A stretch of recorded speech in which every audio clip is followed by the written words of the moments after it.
How's going, guys? Welcome to the channel.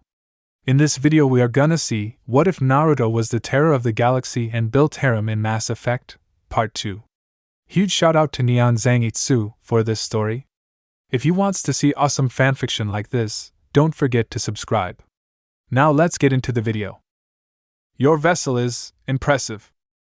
Naruto's head poked out from a tangle of wires, his soot-soaked face streaking a wide grin as he spotted Thane Krios standing below him. Thanks. Settling in well?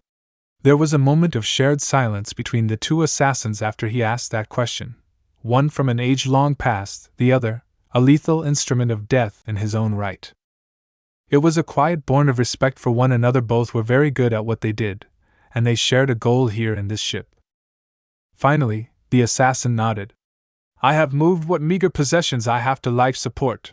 Firm hands clasped behind his back. I hope you do not mind.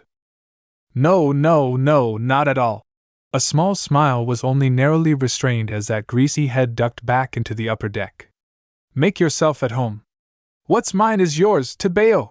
Those words were considerably muffled by whatever task he was attending to within. Evidently he'd done some research on the extranet. A lot of research. Let it not be said that Uzumaki Naruto was not a of many trades. He'd been poking his head into the ducts for the last hour now, installing who knew what up there. He'd said something about a personal security system. Who knew what that implied? As the blonde continued to rattle around in the coils, Thane allowed himself a moment to appreciate his new home. Naruto had been extravagantly honest as to how he'd come by it. What amazed him was what'd been done to the Corvette in the last few days. Among other things, his ally reminded him very much of a hamster on coffee. But all things considered, he had to give the tech's credit where it was due. The upgrades had come in marvelously. The halls and walls were made of gleaming silver that curved in several directions.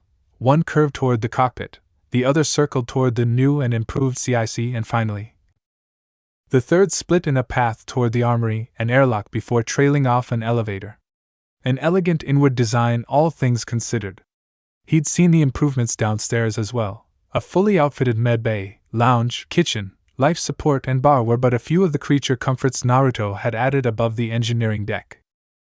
Kirio's old ship no longer resembled the angular abomination that first brought Naruto and Jack to Ilium 5 days ago.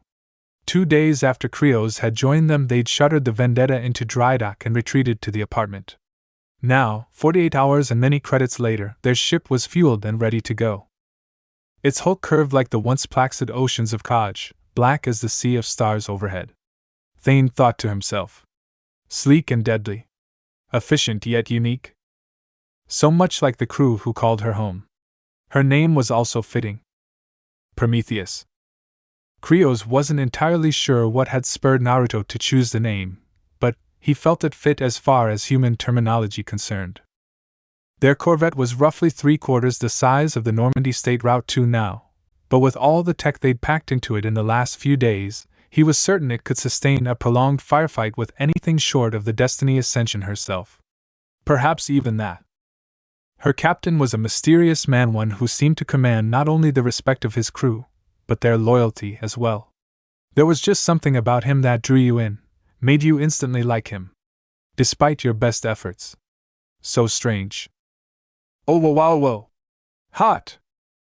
This time Thane couldn't quite keep the smile from his face, not as Naruto tumbled out of the shaft and crashed to the ground at his feet. Every part of him was noticeably singed, and his eyebrows were all but gone, his entire form smoking softly as several tiny fires flickered in his hair and across his body.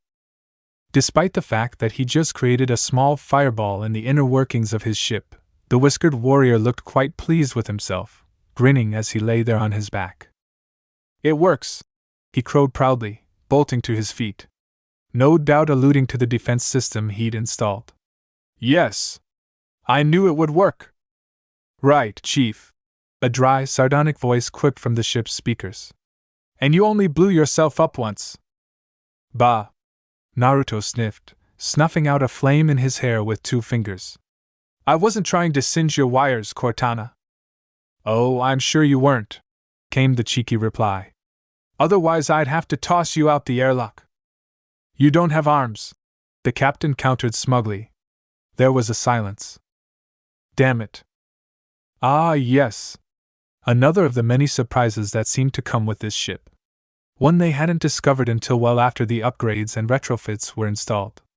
Warden Kiriel's ship had a nasty little secret buried within its walls, something that didn't so much bother Thane as it did startle him. It had revealed itself to them only recently, surprising even the normally taciturn Samara with its presence. This ship had an onboard artificial intelligence, shackled and integrated into its systems. In other words, an AI. It was restrained, but still intelligent. Dangerously so, some might say. Kiriel had his fingers in many a pie, it seemed. This was but one of them. Why a human AI, though? Why not a Turian one? Why indeed? Perhaps it had been intended to remind the racist warden that she was beneath him, somehow. Perhaps not. Who knew what had gone through the madman's head? She would occasionally manifest in a nearby terminal as an attractive holographic human woman, lines of code running down her violet-purple body. She spoke as a human would speak, cracked the occasional joke. He had even caught himself thinking of her as a she. If it weren't for that synthesized voice, one might even think that she were real. Who knew if it were true or not? Cortana had no data on who had created her or even if a brain scan had been involved to emulate real emotions as a human should. She simply was. Existed. For the life of him, though, he still didn't understand why it always addressed Naruto as chief. Alright, time for a test drive. Naruto's voice dragged him out of his mental isolation. Thane looked on as a hologram issued forth, representing a loading screen, followed by a soft chime. He was only slightly surprised when a small, mounted turret swung down out of the opening through which Naruto had fallen a few moments ago, and targeted him. It swiveled to Naruto, back to him, then swung back into the panel from whence it came with a tiny whoosh. Naruto clapped his hands together in quiet appreciation. Boom! And sighed as its smoldering carcass dropped to the floor not a moment later. Thane coughed. Naruto groaned. Damn it, he drawled. Really thought I had it this time. That's what you get for running it on a closed circuit, Chief, Cortana chimed. If you just used a different algorithm and rerouted the forward capacitor. Oh, forget it. Naruto threw up his arms in submission. I admit defeat. We need to find ourselves a damn engineer to do this sort of thing. I'm just no good at it. A pity. Those nictating membranes blinked once. You are unharmed, I trust? That one earned him a sour smile. Just my pride, Thane. An easy silence passed between the two killers. Finally, his grin brightened. All right, why don't I show you the features that do work? No more explosions, I trust? Naruto laughed. No promises. After all, I'm sure Samara's having more fun than we are right now. Samara did not enjoy being fired upon. Nearly 1,000 years old, she had first-hand experience with most weapons known to man or Asari. She knew their rate of fire, stopping power, even the number of rounds that could be discharged before a spent clip needed to be ejected from the chamber and a fresh one slotted. Having mastered most of them, she considered herself fully prepared for all but the most lethal of weapons, and even those she possessed some form of rudimentary knowledge towards them at the very least. But this time was different. The sniper's bullet caught her almost completely unawares, slamming into her neck and flattening against the instinctive barrier she'd erected at the last instant before ricocheting away. It saved her life. Instead of piercing the base of her spinal column and taking her life, as its owner no doubt intended, the shot merely sent her staggering a few steps forward. By the time the next shot rang out the searingly hot line of its passage, sending civilians shrieking and screaming for cover, she was already well into motion. Her swift stride devoured the distance between her and the nearest kiosk, a single biotic leap launching her across the trading floor, carrying her toward the relative safety afforded by the vendor and the thick, heavy plating of its durasteel. A third shot rang out at the epicenter of her leap, punching through her weakened defenses to draw first blood. It carves into her flesh, drawing an angry welt of blue blood across her thigh before slamming into the portion of floor she just vacated. A rare hiss of pain leapt from her lips. She fell roughly on that injured leg, tumbling away and into cover before the hitman could try to snap off another shot. Footsteps pound behind her. Reinforcements. Samara grit her jaw. The last time her heart beat so wildly was when she saw Morintha's body, cold and limp and dangling from Naruto's hand. That same heightened sensory experience came on again now, triggered by the potential for violence. She's simultaneously exhilarated and afraid. There was a time, long ago, when firefights like this excited, thrilled her. She lived for the rush of combat, the fierce freedom that came when you were fighting for your very life. Now she feels old. Tired. Her submachine gun feels heavy in her hands. In that instant she wanted nothing more than to return to the Prometheus and depart, to leave this den of thieves and liars behind. But it seems that the assassin disagrees. They, whoever they are, clearly want more than drawn blood. They want her dead.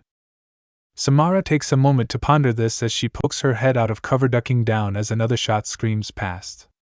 She wonders who could have ordered such a thing? Shepard? No. That one was many things, but not a coward. She wouldn't have ordered her Turian boyfriend, the wonders of that listening device, to snipe her purely out of spite. She didn't operate that way. Or maybe she did. Regardless of the motive, it meant that the party behind this had a vested interest in seeing her dead. The who was complicated. Why was easy enough. Prior to this engagement, her task had been a simple one, if a tad mysterious. Naruto had asked her to deliver an intriguing packet of data from the Cerberus files to one Liarazzoni. Supposedly she was a dear friend of Shepard's. They'd even been intimate, once upon a time, during the hunt for Saren. Needless to say, those feelings had cooled significantly since the commander's death. According to the Miranda's files, they hadn't spoken since that first fateful visit to Ilium some months ago. No emails, no keeping up via the extranet. Nothing.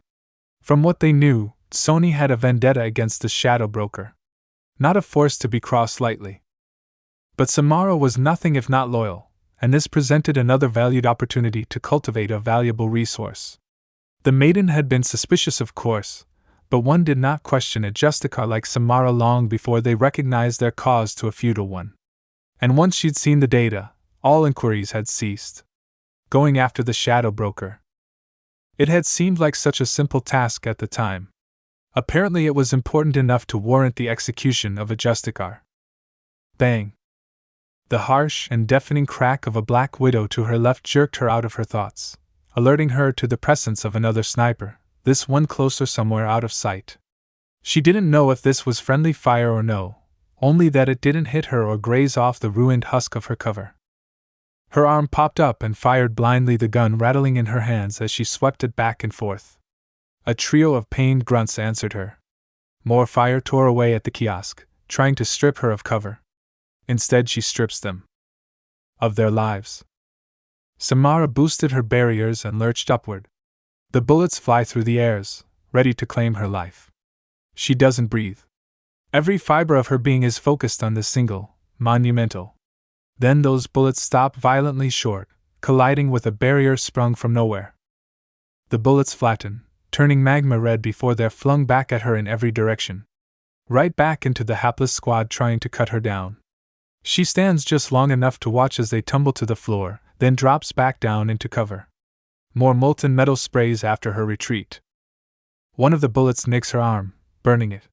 She squelches back a howl as the other bullets slam into the wall and floor around her, leaving smoldering, blackened holes.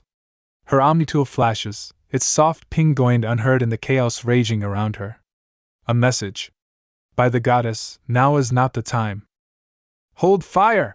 A female voice barks, hoarse and angry. I said hold fire, goddammit! And then, incredibly, it stops. Samara doesn't wait. She pops up again, grinding the remaining troopers to a gory smear on the ground in the time it takes for the speaker to blink and dropping down before the lone Asari can draw a bead on her. Then the words hit her. No. She knows that voice. She fought with her once. A snake of dread coils in her gut. Samara steps out. Vaser! She lifts her gun. The Asari stands in the center of the trading floor, wearing gunmetal blue azure armor. A smile poised on her lips, an M15 Vindicator assault rifle lifted delicately to rest against her shoulder. Samara felt a tiny bad of sweat trickle down her cheek and grips her own Avenger tightly. Her hands feel sweaty. This is no mean foe for her to vanquish. The Asari standing before her may be younger, but she is also a force of nature in her own right. Killing her will be no easy feat even if she's finally alone. Well, shit on a stick. It really is you. She drops the assault rifle to her side, grinning slightly. I can't believe it. Samara. You haven't changed a bit. I was 100 the last time I saw you. Her laugh is dry, an almost throaty cackle. Sardonic. And here you are, all these years later, teaming up with my target. Small galaxy, huh? And then the smile collapsed inward on itself like a black hole. All of the humor drained from her purple-tattooed face within a blink. Drop your weapons. You're of no use to me dead. The elder Asari was incredulous. Disgust and incredulity twined within her. You would do this? Violate your own code? Hey, it's nothing personal. The Spectre shrugged. I'm just here for your boss, really. Broker's orders. He's got one hell of a price on his head, and apparently the collectors pay well for that sort of shit. I figure one of his crew ought to make for pretty good bait. And hey, if one more damn human has to disappear to keep the galaxy safe, then it's a small price to pay. Samara fought a smile. She didn't know about the data. Her response time was much too soon for that. She'd come here for another reason entirely. We shall see. She thinks of Naruto.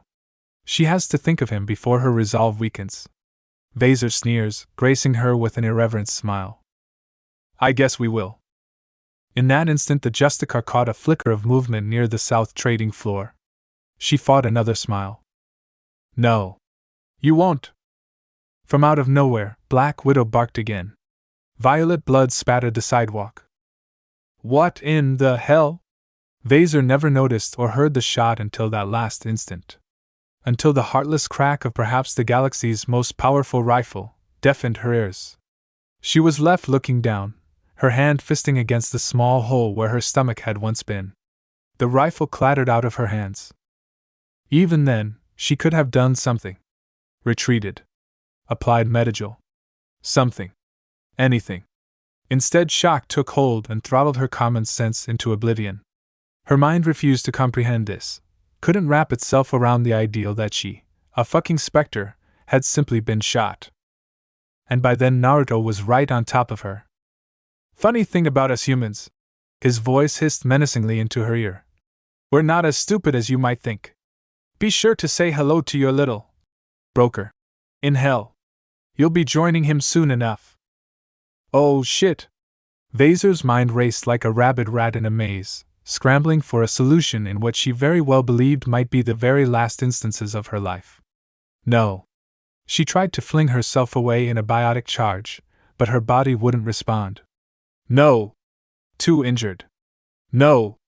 Rifle lay just out of reach. No. She only had her pistol left, and no backup to call upon. No. Her hand was moving, yanking it free, but even as it did, time seemed to slow to a crawl around her. Naruto was moving. So was Samara. She'd only have enough time to shoot one of them. Then she would die. Even then her mind raged against it. No, not like this. No, no, no, no, no, oh dear sweet goddess, please no. Seething with despair, she swung around, line up a shot with her Carnifex, bringing it up. She takes another step forward and pulls the trigger. She pulls it 5 more times, until the chamber clicks empty. Samara was wounded. She was the lesser threat. Take her out first. Tila was certain, positive, that if she could just get her first, then maybe. Samara doesn't move. She is an easy target. Not all Asari are created equal. The bullets fly through the air. Vaser doesn't breathe. This is the moment. Now she can rest easy.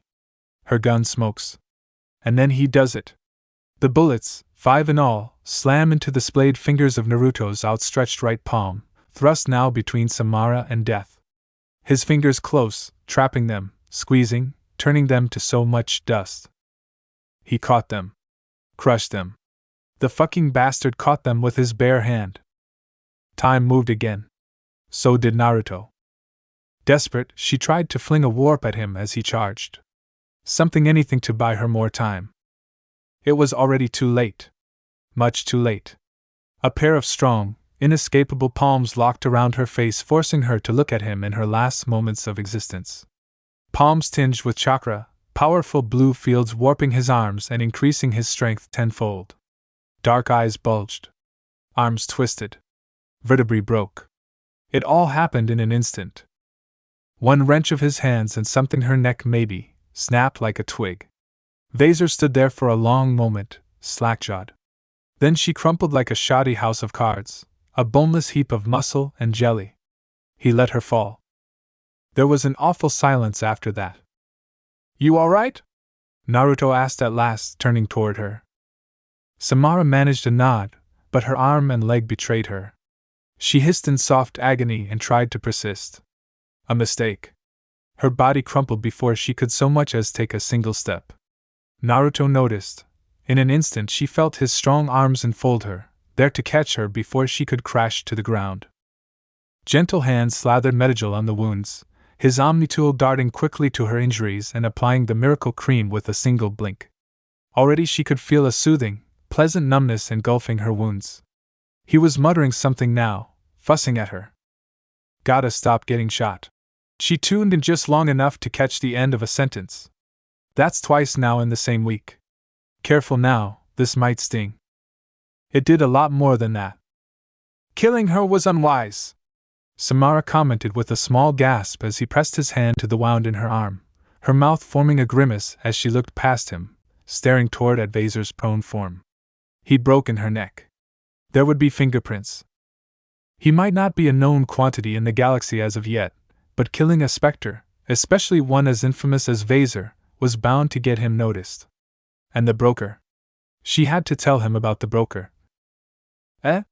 Naruto blinked, drawing a bloody hand across her injured limb. "I just saved your ass. How was it not wise? You just killed a specter." He glanced up from the intel he'd taken, suddenly sheepish. "Is that bad?" "You." Samara stared at him for a long, tedious moment, almost disbelieving. Then she started laughing. She didn't know what prompted the floodgates to burst, only that they had. It had been difficult enough believing that he'd killed Morant solely out of the milk of human kindness. Now he'd murdered Tila Vaser, a specter, to save her life. All this in less than a week. Sworn to him or not, the realization that this man had killed one of the galaxy's most elite operatives for her was enough to shake everything Samara knew about her life. It was either laugh or cry hysterically. She chose the former, opting to bury her face in the crook of his arm and chest and laugh quietly, softly. This man was nothing short of remarkable. Ah, if only they'd met when she was a maiden. She would have gladly taken him then. But it was too late for her now. More than 100 years had been spent pursuing her daughter. Dedicating herself to the code, both body and soul. That wasn't something you undid overnight. No, she couldn't give in to this dalliance, even if it was permitted by the code. What did it matter if he was the only man who'd proved himself worthy in her eyes? Nothing, she told herself. It meant nothing that he'd aided and abetted her at every turn since they'd met, even going so far as to risk his own physical well-being for her. Didn't matter that those strong arms were always there for her, always an ear to listen, always a shoulder to lean on. "You want him, don't you?" Samara went still at the sudden, traitorous thought. It was something Morinth might have said. That it had been her own voice, her own self thinking such things, only made her mind rage. "He caught those bullets for you, didn't he?" Once more, that small part of herself, the part that ached for companionship, whispered to her. If that's not devotion, I don't know what is. The Justicar shivered quietly at the thought, not trusting herself. "Stop it," she told herself. "You stop thinking those things right now. Stop. I'm gonna go with bad." Naruto deadpanned at her, completely unaware of the silent war taking place within. Samara tacitly said nothing, choosing to outlast her brief moment of hysteria in his chest rather than risk words again. Finally, when she deemed herself to be in control once more, she raised her gaze. That was when she noticed it. Your hand. Naruto blinked, raising his ravaged palm for her inspection. Yeah, almost forgot about it. His palm was charred slightly, red and burnt. Quiet proof of his actions. It'll heal. Her hand ghosted over his without thinking. Naruto started. His eyes followed the slow, deliberate motion, watching as her red glove traced over the injury with infinite gentleness. She half expected him to protest. He did not. To her surprise, those fingers curled around hers. Warm and soft. Strong. She was suddenly and intensely aware of his arms circling around her waist, the strong notes of his muscles pressing into her back. He hadn't moved since he'd caught her. Blue eyes smoldered into her own. Stop. It. The Justicar sternly shook herself in his arms, pulling her defiant hand away a moment later. Where were you? She asked at last, feeling tired beyond measure. I was preoccupied. His gaze shifted to the stairway from which he'd come. Thankfully, I had some backup. She half expected to see the Drell standing there. But no, today seemed to be full of surprises. Samara had never seen a green Asari before in her lifetime until now. She was the one who clutched the Black Widow in her arms, its stock folding down against her back as she approached. Samara blinked. Did she take too much Medijal? Was her mind playing tricks on her? Surely that must be it has to be, because this girl was green. She shouldn't be green. Greetings, Justicar. Her head declined in a demure nod. It is an honor to meet you. Samara squinted. Who? Samara, this is Shirala, he introduced, his chest puffing with just a touch of pride. Shirala, Samara. I recently helped her with a little contract negotiation. Ah. Now it all made sense. The Paragon's silver tongue had struck again. Enough to charm a complete stranger into helping him take down a specter, apparently. A corrupt one, but still a specter regardless of the fact. Goddess. What a day. She was weary. Eyes fluttered shut, briefly, drifting into darkness as exhaustion overcame her at last. She didn't have the strength to keep them open any longer. So, you ready to go? Shirala nodded demurely. I would be honored to assist. But about our agreement. Right. As soon as I get a good look at you, I should be able to make you purple again. Wow. That sounded weird. Thank you. Right then. Naruto grunted, and to Samara's helpless dismay, she found herself being lifted into his arms, carried like a human bride. Up we go, can't have the authorities interdicting us. But first. Overhead in the black, she heard a new voice. What's going on out here, goddess? Ah. She knew that voice. Ah. Naruto grunted. Miss Sony, I take it? Sorry about the blood. She almost smiled. He sounded so nonchalant. You shot her? The specter? Broke her neck really, but hey, same thing. Now, if you're quite done fretting over a dead body, I believe we have business to discuss. Walk with us. Without waiting, he did just that, his booted footfalls moving, Shiala's long stride matching his, until Liara's finally joined them. Her curiosity reels her in closer. Samara empathized with the young Asari. There was something about him that just drew you to him. Charisma. Kindness. He genuinely wanted to help people. And when someone threatened those he held dear, well, Vaser was a prime example of that. Perhaps the Shadow Broker would be next. What kind of business? She tuned back and just in time to catch Liara's voice. The kind that involves killing the Shadow Broker. There's an audible layer of frost to his words. I owe him a bullet. And I know just where to find him. She didn't need her eyes to feel the tension. The anxiety. Why tell me this? Because you want him dead just as bad as I do. Now there's a note of anger. Pain. Sorrow. How do you know about that? Cerberus. I, borrowed some of their files. I see. But have you seen this? The clone chuckled cheekily and motioned with its free hand, discreetly creating another bunshin and immediately dispelling it. Liara blinked. As a matter of fact, I haven't. And as I was saying, I can't tell you how great it is to finally have another guy on this ship. Naruto cracked a grin as he finished giving Thane a tour of the ship. Too much female energy, man. At present Jody was the only one on board beyond them. Jack and Samara had disembarked to procure a few final provisions before the takeoff. Naruto had a pair of disguised clones trailing them just in case any moves were made against either of them. He'd little doubt either biotic could not handle themselves in a fight, but he wasn't taking any risks. Not when the Normandy was still here. Shepard had to know something was up by now. As if to echo that very thought, a clone's memories came boiling back into his brain. He blinked, sifting through the knowledge. There was no pain to be felt, just a sudden wealth of knowledge that hadn't existed there beforehand. And what he saw lit a fresh fire in his chest. His clone had rectified the matter, but now company was on its way. Sometimes he really hated himself. What was it about him that caused him to stick his nose where it didn't belong? Must be a hero complex. More facts.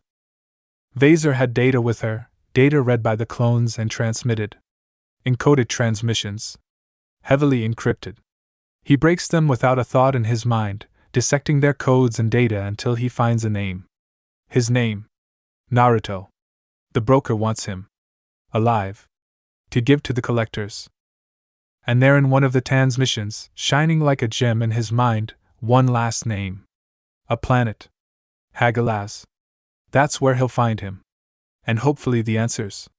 Why the collectors and by definition their masters were so hellbent on taking him. Now all those answers are only a relay away. What is it with you and Asari? Kagaya groaned.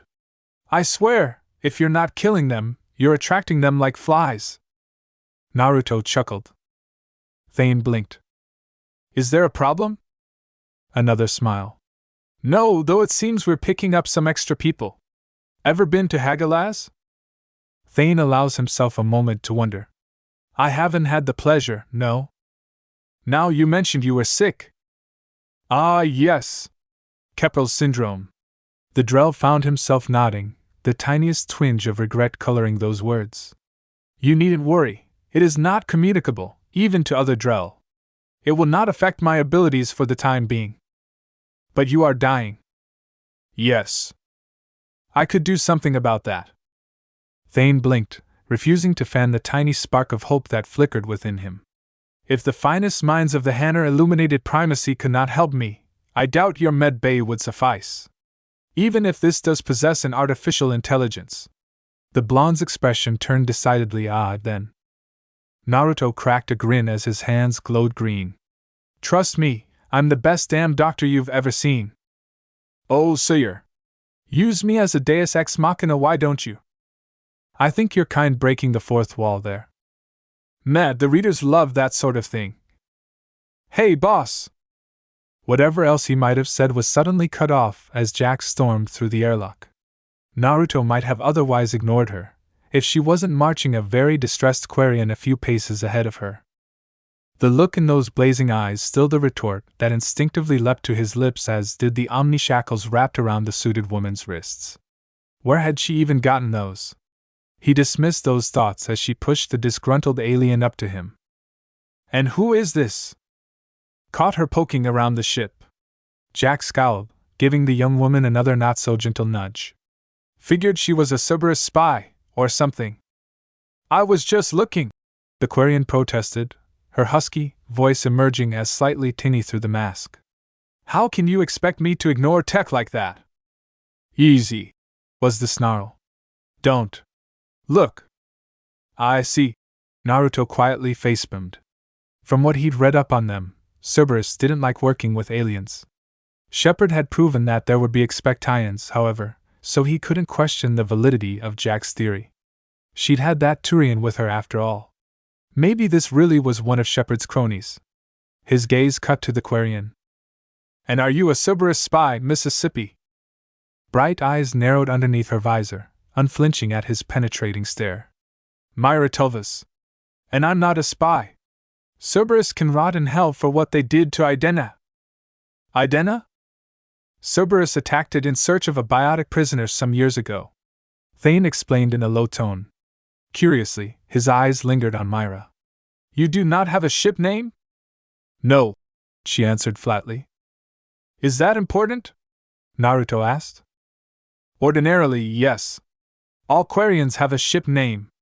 His expression turned contemplative. But this one does not. She spat something in Quarian that his translator didn't pick up. I haven't been with my people since those bastards killed my sister, and I won't take my name back until I find her killers and do to them what they did to her.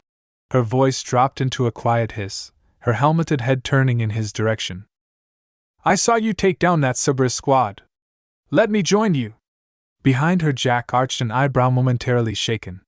It was rare to see her so taken aback, least of all by someone smaller than her. But the venom, the pain in those words were all too real. Naruto frowned. We're hunting the collectors, not Cerberus. But you're not helping them either, she replied, her voice pitching. Your people have a saying, don't they? The enemy of my enemy is my friend. The blonde finished. Well said. Now that he looked at her, really looked at her, first thing he noticed about Myra was the suit. Not to be specious, but she was clearly a breed apart from her fellow Quarians in that aspect alone. The few he'd seen all wore lightly armored envirosuits. So did she, but hers was a different model altogether. Where others were red or purple or a bland gray, hers was a deep and vibrant green and golden yellow, armored just about everywhere from curve to curve. And the weapons? 2 assault rifles, a shotgun, sniper rifle, and was that a rocket launcher? Serious heat. Then there was the way she held herself. There was a subtle confidence in the way she looked at him, firm in the belief that she could handle herself. She wasn't looking for a handout. Here was someone who had survived on her own, for Cammy knew how long, a capable soldier who knew how to handle a gun just as much as an engine. Ding! The idea snapped into his mind in the same instant that Kaguya sighed. Great! Another weirdo! Naruto ignored her. You any good with engines? PSSH. The Quarian snorted haughtily. Do you have any idea who you're talking to? The best goddamn engineer in the Terminus systems, that's who, you Boshtet. Give me a chunk of element 0, a circuit board, and a bit of metal, and I'll have it making precision jumps. Speaking of jumps dash. Her body flickered as a Mass Effect field sprang up around her slim shoulders. A beat later and she was gone, out of Jack's grasp and across the hall. She shook a 3-fingered hand smugly, revealing the now discarded shackles hanging loosely from her wrist. Did you really think you could hold me? Aquarian Vanguard, Thane mused. Rare. Naruto very nearly shook his head in exasperation. Another biotic. What the hell? He seemed to be picking them up left and right. He was seriously beginning to feel singled out here. All right, consider yourself hired. Tell Cortana if you need to place a requisition order. I look forward to working with you, Myra. Oh, is that a 6? Naruto and Thane shared a quiet chuckle. Try again. Wait. The armored alien balked. This ship has an AI? Oh, Kila. Jack was the next to share in their amusement. With Naruto, you'd get used to this sort of shit. Hey, speak of the devil. All eyes turned as the airlock cycled open once more, this time admitting one of Naruto's clones and 3 Asari. A weary-looking Samara lay cradled in his arms, ushered away to the medbay, followed by Shirala after a somewhat nervous glance. Liara was hot on their heels, a grim expression fixed to her normally serene visage.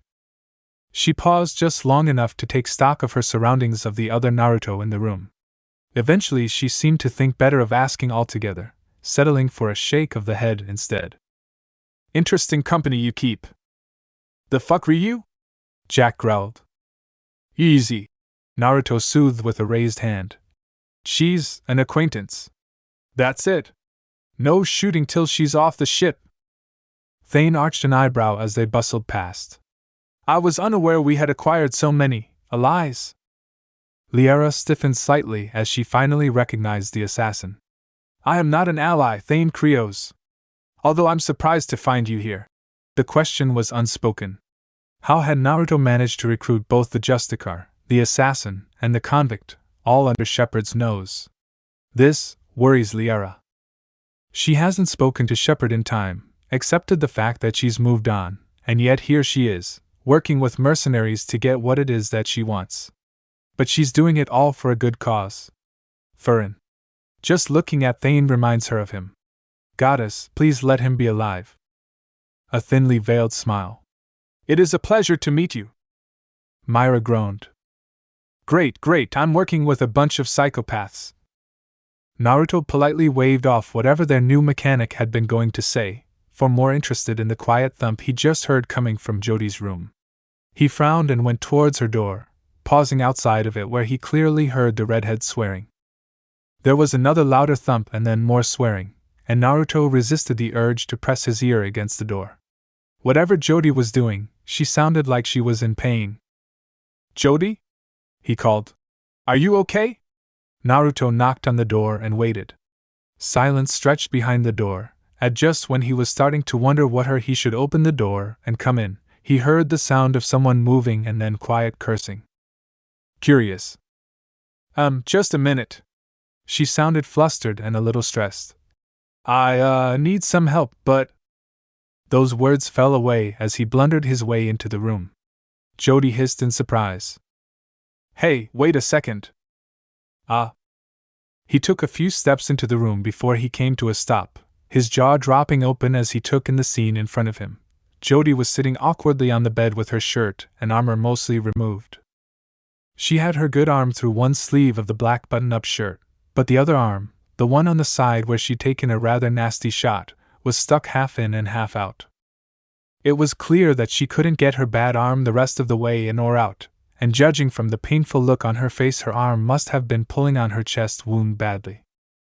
Naruto took everything in all at once in one brief look, and then he ran his eyes over Jodi again, trying not to let his eyes linger on the body that was framed by the open shirt and pieces of armor. But he couldn't help it. She had beautiful ivory skin, a smooth taunt stomach and amazing breasts that were held in a deceptively black lace brassiere. He knew he was staring and Jodi probably knew he was too, but it was so unexpected that he didn't know what else to do. She was so bloody gorgeous. Focus, fool!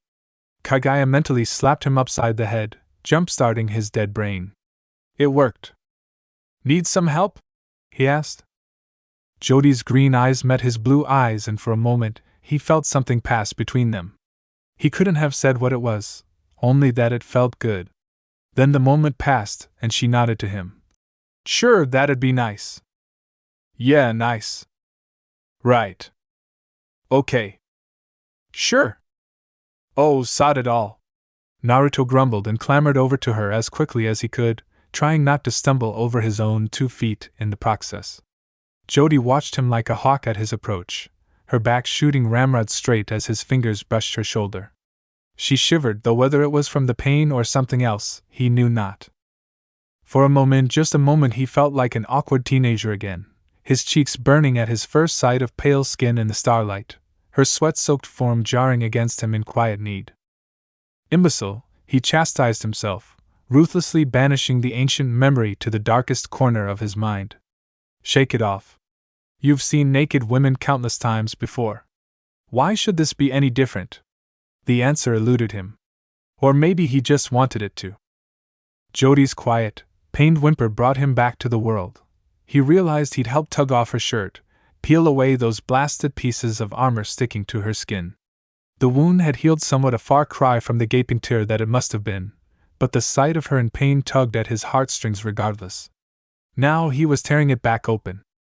God, he muttered quietly, wincing as he helped pull the last piece away. Why didn't you tell me about this? Thought I could handle it, she muttered. When? It was not a question. When we were chasing Morinth, she conceded to his stare, averting her eyes like a naughty child. I got hit by some shrapnel. Didn't think it was so bad, but guess it tore again. You stubborn girl, didn't anyone tell you can't just tank with regeneration? It takes stamina. Time. What about you? He gave her an odd look, unprepared for the sudden turn of phrase. What about me? Her eyes shimmered quietly in the dark. You look tired. Have you been sleeping? Off and on, came the evasive reply. Naruto. He tried to deflect her question with humor, and for once, he couldn't. Because deep down, he knew. There was a purity to Jody that he'd never seen before. It was there in her tentative smile whenever she spoke, the way those dark green eyes always followed his every move, observing his every action. Thus far, she'd emulated him as if she were a paragon, incarnate. Every action on her part had mirrored his, going out of her way to save innocent lives, to guard those unable to protect themselves from the terrors of the world. She was like him. The problem was that she's also everything about him that was horribly wrong, impulsive, reckless, sentimental. He fears that once more someone her will make the same mistakes he made in the universe, and all others will be thrown back into the fire once more while everyone else pursues diplomatic, politically correct goals. The problem is that people feel guilty in acknowledging they need an edge. Pride becomes a mortal sin and leads to ruin. Despite that, she trusted him implicitly. And he wasn't worthy of it. Yes, you are. In his mind, he felt Kagaya lay a cool hand on his soul, a surprising balm to his spirit. You've been a wonderful leader. No. I'm not. If my clone hadn't been there today, Samara would have been captured. Or worse. I was too careless. So is Jody. If he were to tell her of all those he'd willingly slaughtered, all those he'd abandoned, would she follow him? Would she become a killer with a conscience like him? Or would she go cold, eradicating all those who stood in the way of what she wanted? He didn't know. Didn't want to know.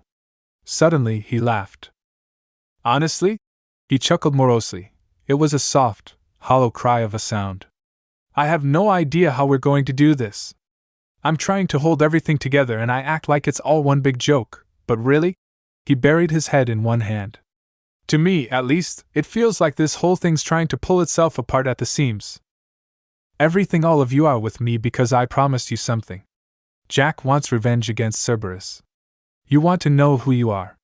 Until recently, Samara wanted her daughter dead. I'm pretty sure Krios has issues of his own. I swore to Shrala that I'd fix whatever's wrong with her, and I'm not even sure I can. Now there's this whole spiel with Myra and Liara. I've got Shepard to worry about, Cerberus, the collectors, and now the goddamn shadow brokers trying to kill me. I literally woke up in a cell and had to fight my way free. And I've been fighting ever since. Now I lay awake at night, and I wonder what if something happens? What if I'm too slow? Today was a perfect example.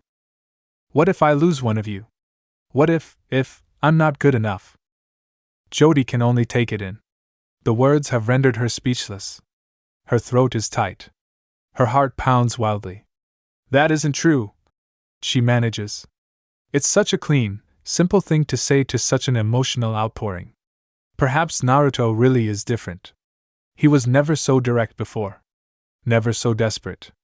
It's as if he were hanging by a thread. Jody cautiously goes to him. She touches his face and brings him close. Naruto settles his forehead on Jody's shoulder. He shakes without making a sound. He smells of sweat and blood. He is warm. Solid. Real. Alive. Not some tangible ghost. Jody runs her fingers over his hair and realizes she's already lost a battle she didn't even know she was fighting. She's hopelessly in love with him. Idiot. She muttered, smoldering softly in his arms. Let us worry whether we're good enough or not. Naruto said nothing. Jody didn't mind. She looked away, fretting quietly. She wasn't quite sure what made her do it, only that she did. One moment she was looking her, the next, she pressed her lips to his forehead. He sighed quietly. Stubborn. I blame you. In the end, she simply held him. The shadow broker waits in darkness and silence. There is almost no noise here in his private chamber, only the quiet thrum of his terminals alerting him to the occasional message.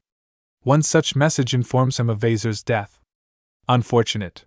She was a useful pawn, a piece he often favored for his wet work operations. Her death is unfortunate, but not unexpected. She can be replaced. Waving the message away with the flick of an arm, he turns his attention to another terminal. This one piques his interest. The observer has reported the disappearance of Tsoni. Likewise, Uzumaki Naruto and his crew have all but vanished. There is only one conclusion. They're coming for him. The broker clicks his teeth in annoyance. Any warning given would probably come too late. He expects that the attack will begin soon. They think that they can defeat him. Dethrone him. Had he been a gambling man, he might have estimated their odds as slim. Their hope futile. He knows Sony will come for the Drell. She's fixated on him. She thinks there is still light in the galaxy. Hope. But there is no light here. No hope. Only secrets and shadows. Most fitting for an epitaph, he muses to himself. He knows the confrontation is coming. Uzumaki Naruto is not a man who dies easily. He's the last of an ancient people, perhaps the first to ever truly resist the Reapers. Their civilization made the Protheans look like a gaggle of mindless apes by comparison. Their miracle energy, chakra, by definition, could be used by anyone. One need only find the proper applications. And he'd had years, decades to unlock the secrets contained in the ruins left behind by those proud people. One such relic lays on his desk. With a touch he activates it, sliding the gauntlet onto his hand and locking it there. A part of him looks forward to the confrontation. Ancient lore said that the Uzumaki clan was merciless and unforgiving of their enemies, that they were terrible powerhouses capable of annihilating entire cities when truly provoked. That rings painfully true of this one. Uzumaki may think he has a few tricks up his sleeve, but the broker has secrets of his own. The game has been set. The pieces laid out on the chessboard. Now he has only to wait. All right. Thane turned with a start, blinking as Naruto emerged from Jody's quarters not 5 minutes later. There was a sizable spring in his step, a gleam in those bright blue eyes that hadn't been there before. The shadow of weariness and doubt had all but vanished from his face, replaced by a cheery grin and steel resolve. It was, he thought, an improvement. A good commander worried about his men. A great commander trusted that the men and women under his command would be able to handle themselves, and come what may. Ready to take on the Shadow Broker? Jody snorted quietly. As long as he isn't a Turian. And doesn't work for Cerberus. Jack chimed. Myra was quick to take up the call. Here, here. Thane took it all in and blinked. Interesting.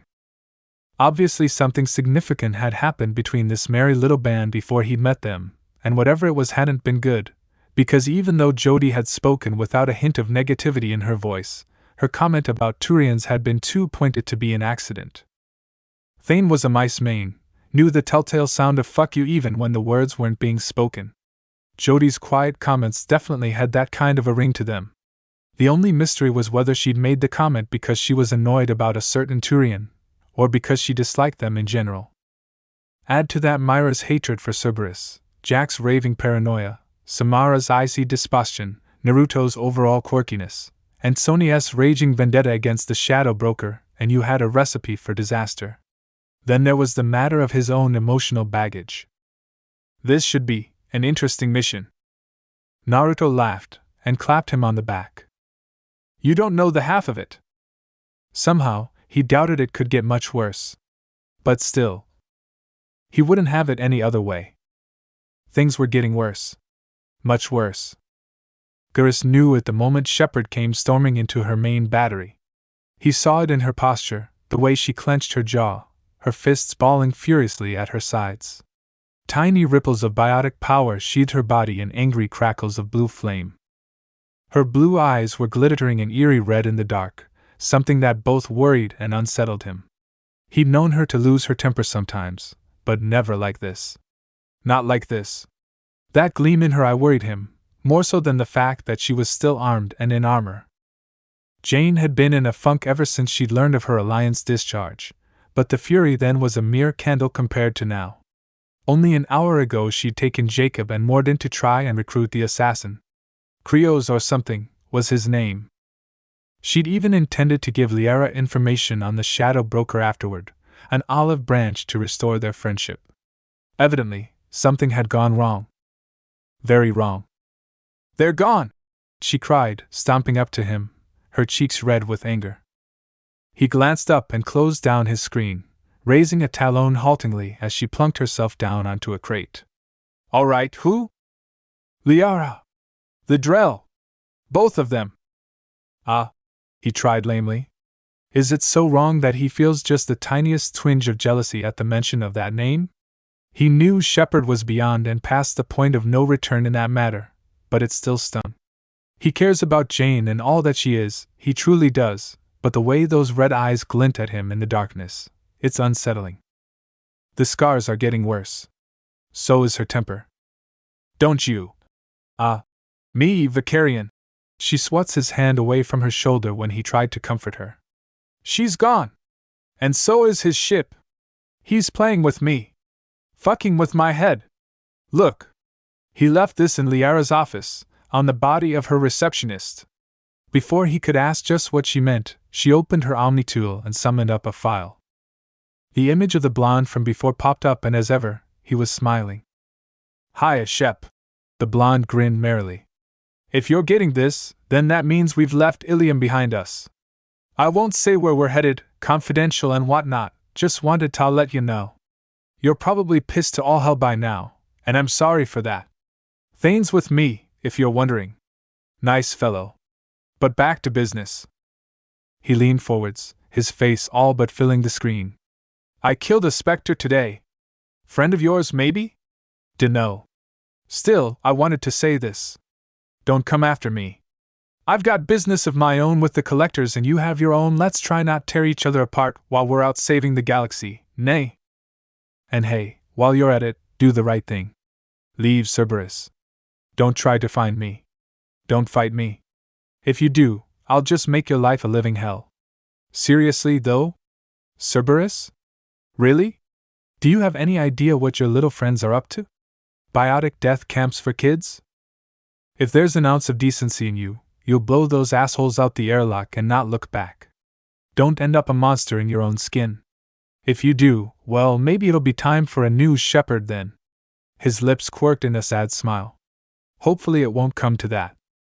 See you in the stars? Naruto. See? She shut down the message with a hiss. Who the hell does he think he is? Geras didn't see the threat. What he saw made a great deal of sense. He was telling her to space the Cerberus personnel, something he personally approved of, and go after the collectors on their own. He wanted to be left alone, and promised retribution only if she came after him. If anything, he seemed open to the possibility of an alliance, something he was certain Shepard would never agree upon. But he owed it to her to at least offer the possibility. A part of him considers mentioning that he's found Sidoni's. He reconsiders. Now is not the time. Maybe we should be working with this guy, rather than against him. She recoiled, looking hurt. I thought you were on my side, Geras. Without thinking, he raised a hand to stroke her cheek. Of course I'm with you. Jane jerked back. Then act like it, goddammit. Without another word, she twisted past him and stormed out of the battery. He lets her go. Geras knows there's something wrong with Shepard. He just couldn't put his finger on it before. But now he can. And the old and painful realization hits him like a drunken Krogan's punch, straight to the gut. Commander Shepard, his mate, was slipping. If there is a hell, it is Hagalaz. The planet is a maelstrom of lightning and wrath. The intense heat on one side of the planet and the extreme cold on the other make for violent storm cells wherever the sun is rising or setting. As a result, the flora and fauna of Hagalaz have developed the capability to live in cycles of ice, flooding, baking heat, and dramatic air pressure changes. The biota of the planet has been largely unexploited by the exotic pet and gardening trades, since simulating their natural conditions is problematic for the average consumer. Of course, none of those facts matter now. Just harmless facts. Words. Liara restrains a rueful chuckle at the odd train of thought her mind has taken. Perhaps she is simply trying to cope with the sudden possibility that her dream might very well become a reality. She allows herself a moment to consider the small band that will be accompanying her. Mercenaries. Hired hands. She wished Shepard was here. Then she wouldn't have to work with these strangers. But they've given her the information she needs, and she can't ignore it. Neither can she afford to ignore them. The Justicar had stayed on board with the convict to mend her wounds. Those she can ignore. Not these. So she watches. Myra is the first one to gain her attention. She's never seen a Quarian soldier before. Not like this. Every inch of her jade and saffron-colored suit is tough and plated with armors, wreathed with redundant barriers and kinetic fields. One might think that the woman beneath was just the same, coarse and cold, shuttered off from the universe. Yet she chats glibly with Jody, her warm, husky voice filled with warmth and bemusement as she shakes her head at the younger biotics. Jody. Another stranger. A human who seems hellbent on keeping her face hidden by an azure helmet. But there's something about her. She sounds familiar, Liara thinks, her voice breaking in a laugh. Shepard's laugh, is it? Liara shakes it off. She's been hearing Jane's voice in almost every human female lately. It's probably just nerves. They're discussing something about biotic detonations and combos, paying no attention to her whatsoever. Her gaze moves on, falling upon the next member of their boarding party. Thane Krios. She doesn't need any information to know him. To know that he's a master assassin. His body is a deadly and lethal weapon in its own right, but today he packs an Armax needle and deceptively harmless-looking paladin just in case. His dark eyes are shut, his mouth moving in a silent, pre-battle prayer to his gods. Finally, her attention falls on the leader of this merry little band of misfits. Naruto. He looks positively menacing in his heavy armor, facing away from her in the pilot's seat of their shuttle. She can only see his back, but it's enough to make her shudder. All black death and armed to the teeth, bristling with weapons, grenades, and the like. His ship had been the one to ferry her to Hagalaz, and this was his shuttle. He'd been nothing but sociable since they'd met, if a little sarcastic. By all means she should feel grateful for his unfaltering assistance, stranger though he might be. And yet there's something eerie about him, a genuine feeling of wrongness somehow. The V-shaped slit of his visor glows an eerie blue. He notices her staring. Turned. His head cocks aside, moving just a fraction of an inch. Enough to make her fidget. His voice rumbles like a slow-moving avalanche through the helmet. Nervous? Nervous? Liara willed her voice not to break beneath that gaze, tried not to laugh hysterically. Why would I be nervous? It's not as though I'm on a ship full of perfect strangers, none of whom I know, several of which are packing enough weapons to blow up a small space station. No. I'm not nervous. Not at all. There was a silence. That was a joke. Naruto laughed. Better than my sense of humor. Alright, ready? We're about to hit the atmosphere. A chorus of affirmative responses echoed in the cabin. Without further elaboration, pushed the shuttle forward, the controls bucking under his hands the moment they exited the safety of the Prometheus. The broker's ship lurked just ahead, a sinister wedge-shaped vessel with a broad shield of heavy panels protecting its rear like the hilt of a sword. Just behind it was the massive rolling wall of yellow-gray clouds, great arcs of lightning jumping between them, a hungry storm constantly snapping at the ship's heels. He had brought them in almost dangerously close, making it only a brief hop to the other ship.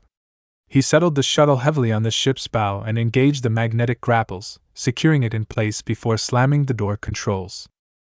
Here we go! Stay down and hang on tight! The moment the door opened, the howl of the wind could be heard and felt everywhere. Each member of the team made their way onto the ship's deck, doing as instructed and staying low to avoid being pulled off the hull by the gusts. Naruto gestured forward with the butt of his rifle.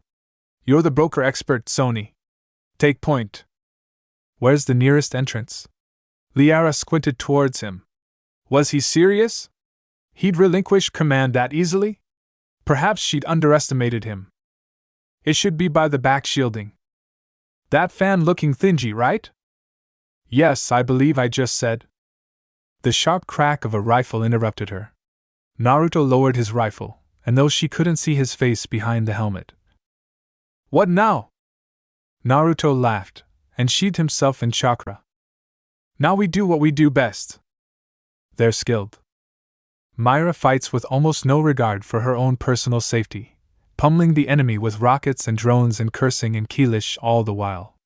She sounds like she's enjoying herself, if the occasional laugh is any old indication of her temperament. Jody works with Liara and her to summon cataclysmic biotic detonations, warping the hull and flinging soldiers into the lightning rods. By comparison, Naruto and Thane are more sedate, suppressing the enemy through withering sniper fire, and in rarer cases, devastating close combat. They work as one unit, and do so seamlessly, protecting her and covering each other's backs well. Not a single one is harmed. The same cannot be said for the Broker's army. They are parted from their bodies like wheat and chaff, their drones overloaded, and all attempts to stall them obliterated by the raw power of the biotics. With Myra's aid, the door is down almost instantly. They remove their masks. All save Jody. What is she hiding? No more time to wonder as the alarms wail. Waves of agents fall before them. Until finally, at the bend of a hall, guarded by a lone agent at a desk, she sees him. Her SMG rattles one last time, silencing the agent who dares to stand between her and her goal. She darts forward, the door recognizing her speed and all but flinging itself open for her. There he is. Furin! Adrel is strapped into a chair, convulsing from an electric shock even as Naruto and company watched. He hadn't encountered that many drow, but the man looked in bad shape, numerous bruises and wounds on his body, eyes unfocused, wrists raw from where he had jerked against the restraints. At the sound of Liara's voice he seemed to come around, croaking out a few strained words. Liara! No, don't touch it! Trap! It's alright, Furin. We're here to help you, Biaseri said, moving closer. Naruto waited patiently as they conversed, stepping forward only when it became apparent that poor Furin could yield no more intelligence. We should go, Tsoni. He held up his Omni-tool, capturing her attention. The Broker's just down this hall. We can get him out once we've finished with him. Myra. He jerks his head toward the Quarian. Stay with him in case any of the agents come by. Sure thing. The woman nods almost immediately. There is no dissent whatsoever. Yes, right. Almost numbed by the prospect of finally making this a reality, she follows him through another wave. More agents fall. They're panicking now, terrified by the suicide squad tearing through them. Nothing can stop the four of them, even without Myra, they're implacable. Finally, they arrive. A lone door stands between them and their goal. Ready? Naruto raised a hand, ready to palm the door. Liara nodded. Let's finish this. His whiskered face creased in a wan smile. Her heart skips a beat. Couldn't I said it better myself? Raising the pistol, he opened the door and stepped through, Jody, Thane, and Liara following close behind. The room they entered was large and dimly lit, roughly circular, with a truly massive desk occupying its center. At that desk there sat a large bulk, causing him to raise his brow in surprise. The Shadow Broker? He was enormous. Bigger than even a Krogan unless his eyes were playing tricks on him. When the Broker deigned for them to be worthy of hearing his voice, the effect was only strengthened by the deep reverberations of his voice. He sounded like a slow-moving avalanche. You came for the Drell? Naruto growled. No, he replied, watching the large form carefully. That was some other guy. His name was Shit Sherlock. First name, no. Reckless Uzumaki. Even for you. So trying to kidnap my crew and sell me to the Reapers was subtle? Not to mention the private army of black armored soldiers. The Broker shrugged. Excessive, but necessary. It was for the good of the galaxy. No, it wasn't, Liara snapped suddenly. Neither was caging Furin here for 2 years like an animal. If the Broker was fazed by the outburst, his tone didn't show it, deep and level. It sounded like a mountain speaking from the depths of the earth. Dr. Tsoni, your interference caused all of this. Furin betrayed me when he handed you Shepard's body. He is simply paying the price for his error in judgment. The error was when you thought working for the collectors was a good idea, Naruto said. Look how well that turned out. This ends here and now. Maybe I'll let you answer a few questions before you die. The massive brute cocked his head aside, considering. Slowly, those eyes shifted back to Liara. You travel with fascinating companions, Doctor. I suppose I should thank you for bringing the shinobi to me. The price on his head is a handsome one, and the collectors are more than willing to pay. Once more, those beady eyes shifted. The Kyrian is of no significant value to me, nor is Krios, but the clone of Commander Shepard could prove useful. Give her to me, and I may let you live. Jody made a sound somewhere between a gasp and a snarl. A clone? Clone? But how can that even be possible? Liara scowled at the realization, but kept her own pistol trained on the bulky form. Later. Save the anger and confusion for later. You won't be laying your hands on anyone. Maybe if you had been smart we could have ended this peacefully. There was a hint of dry, almost arid amusement in the broker's tone. There can never be peace between us, Sony. Neither for you nor your companions. Leaning forward, he folded both hands beneath his heavy head. Surely you must know it is pointless to challenge me. I know your every secret, while you fumble in the dark. Which reminds me. I believe it's lights out for your friend over there.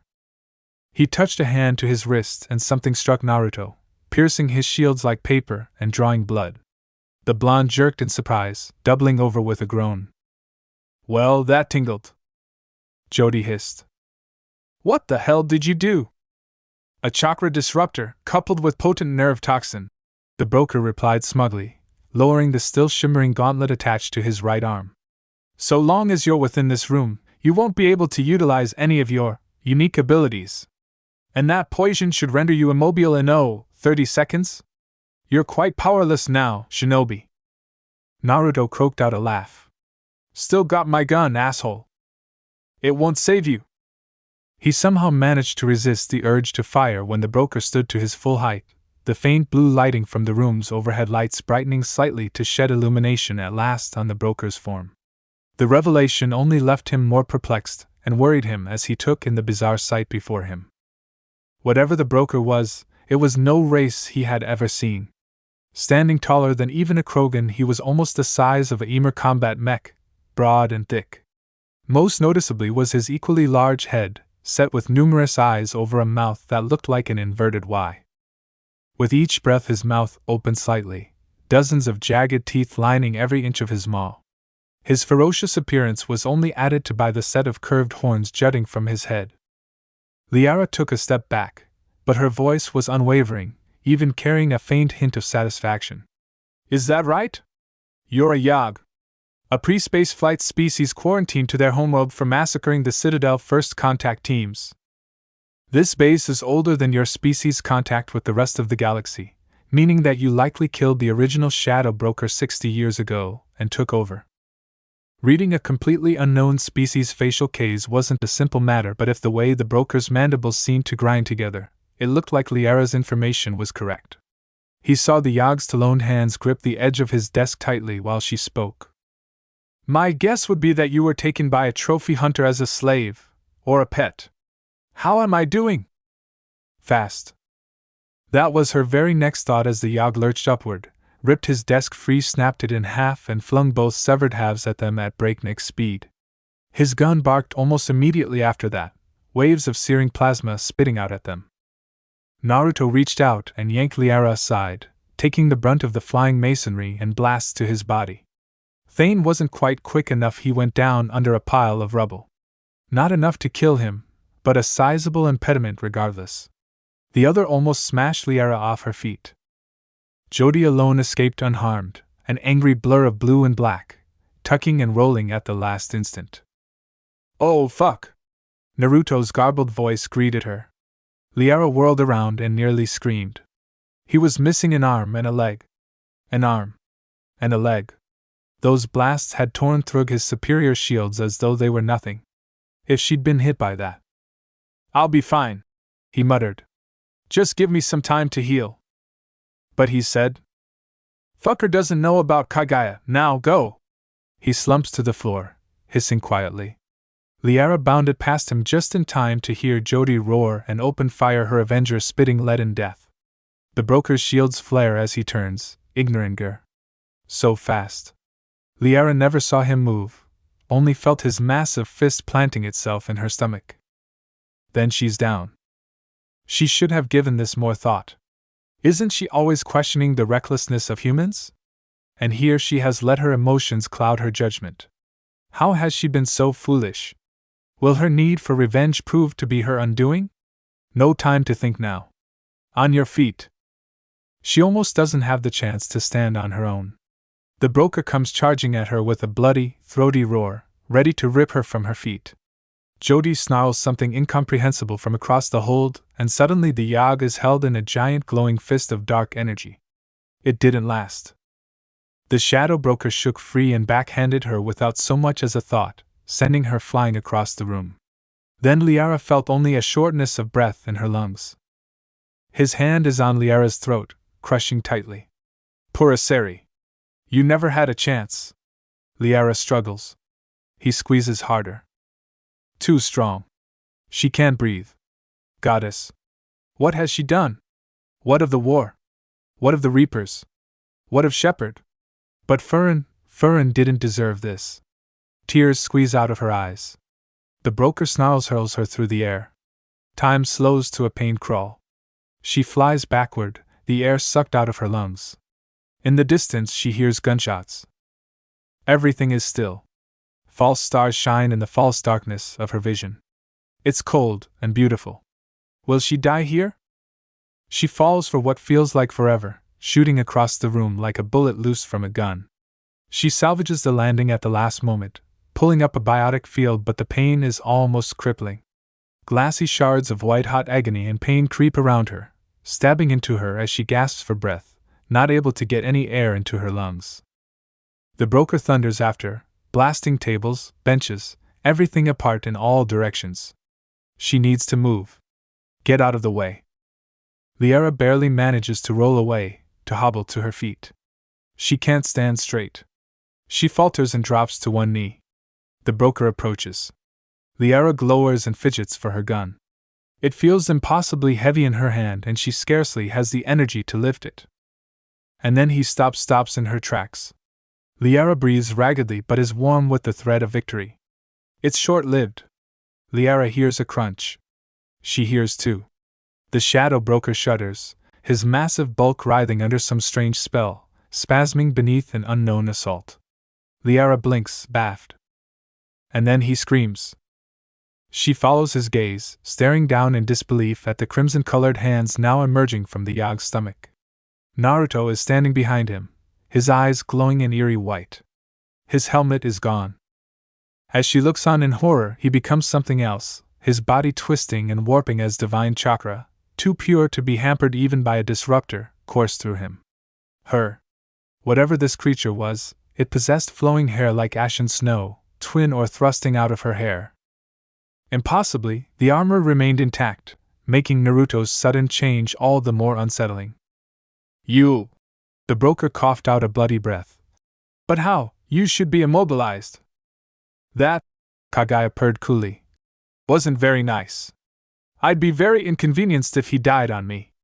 Those wide eyes flashed with murderous intent. Did you think a mere machine could hold me? You fool! Her arms twitched within the Yag's wounds, tensing for some monumental effort. Die!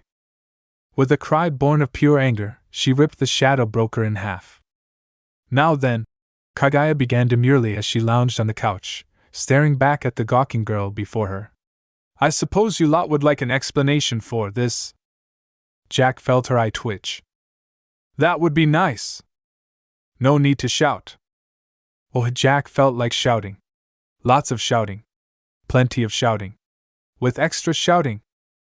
Because the last thing she'd been expecting was a white-haired woman in Naruto's armor to strut about like this. Least of all when said stranger waltzed right up to the boss's cabin, Liara practically on her hip, declared herself co-owner of the ship and locked herself inside. Now several hours and one extremely flustered Liara later, this odd woman had finally deigned to allow her access to the cabin, and Jack was determined to have answers. What the hell? This was made all the more difficult by the fact that this woman who claimed to be Naruto was currently wearing a little red dress that showed off far too much leg. Somehow regal, elegant, and yet menacing all at the same time, she radiated superiority on an almost primal level. As if she thought herself above the world, galaxy, the very universe itself. Tea? She offered, raising. I find it quite soothing. Jack swatted the glass aside with her hand, shattering it. Kaguya frowned, flexing her fingers to remove the sharpened shards of precious porcelain, her minor injuries slithering shut seemingly of their own accord. If she was at all upset about losing her tea, she did precious little to show it. A pale palm simply poured another glass of tea from the teapot.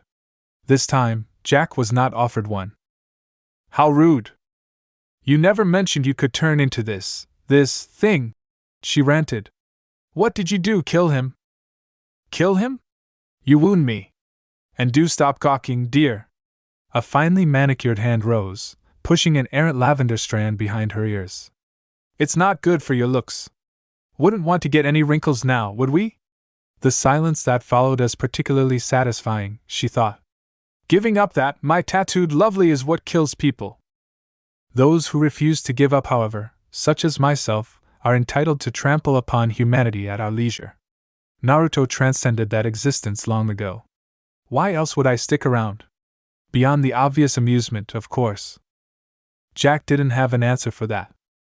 I've already explained myself to the others. The rabbit goddess frowned, and the aquarium suddenly shattered near the back of the cabin. Oops. She amended at Jack's stricken expression. It's been forever since I've actually had to restrain myself. I suppose I should put the poor creatures back. That hand moved again, and time itself seemed to flow in reverse, the shattered shards and dying fish shooting back into the tank with a wet, smacking sound, restoring the poor creatures to a happy environment. What the hell?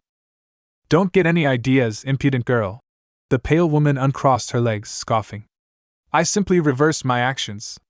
Even I can't control time. Although, I suppose I do owe you an answer at least. I'll make it simple. Ahem. Kagaya started, coughing petitely. I am a goddess, a being of supreme and unholy power. Naruto sealed me inside him to save his world from a world of despair, so on and so forth, blah blah. He has complete and total control over my actions. The only reason I'm still out right now is because he allows it. There was an awkward silence between the two women, human and goddess. And they actually bought that shit? Of course they did, darling. The horned goddess laughed and crossed one leg over the other, as though the answer to such an inquiry were the most obvious thing in the world. I tore a giant yag in half, right in front of them, and then proceeded to make sweet love to a lovely blue Asari. That's rather hard to deny, even on the best of days.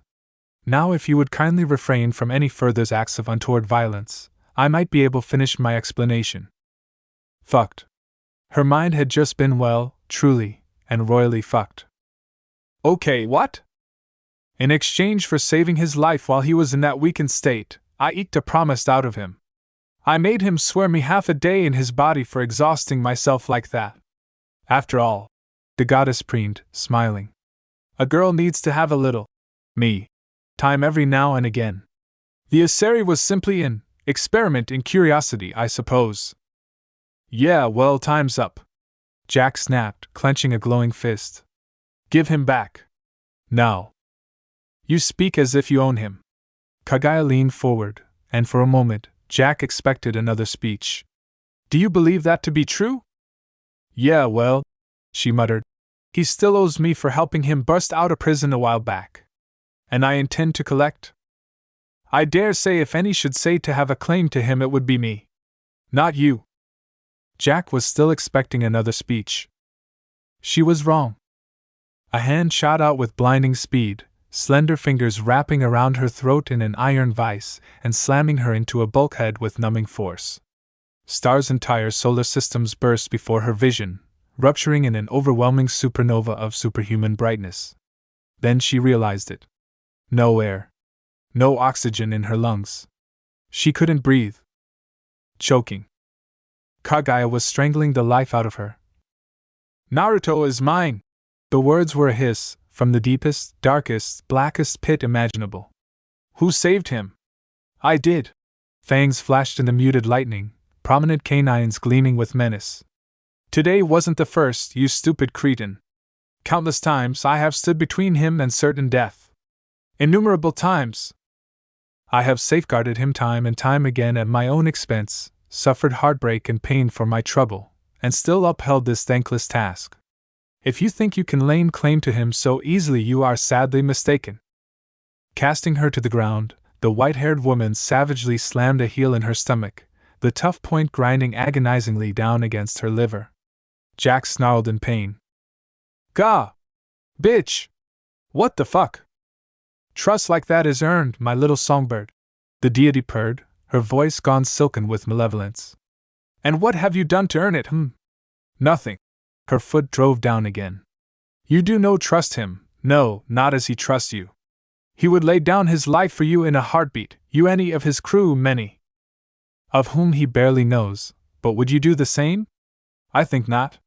You trust no one. That copy may have earned the right, a place at his side even, but you? Not you. Never you. Now I will have you take back what you said, or prove to me the depth of your devotion. What are you, his wife or something? Kaguya blinked owlishly. His wife? No. I'm merely someone invested in his well-being. That includes his emotions. Now speak! Trembling with the effort to raise her head and breathe at the same time, Zero glowered at her captor. Exhaling sharply, she started. Look, Blondie's a good guy, alright? He's been straight with me so far and that's weird.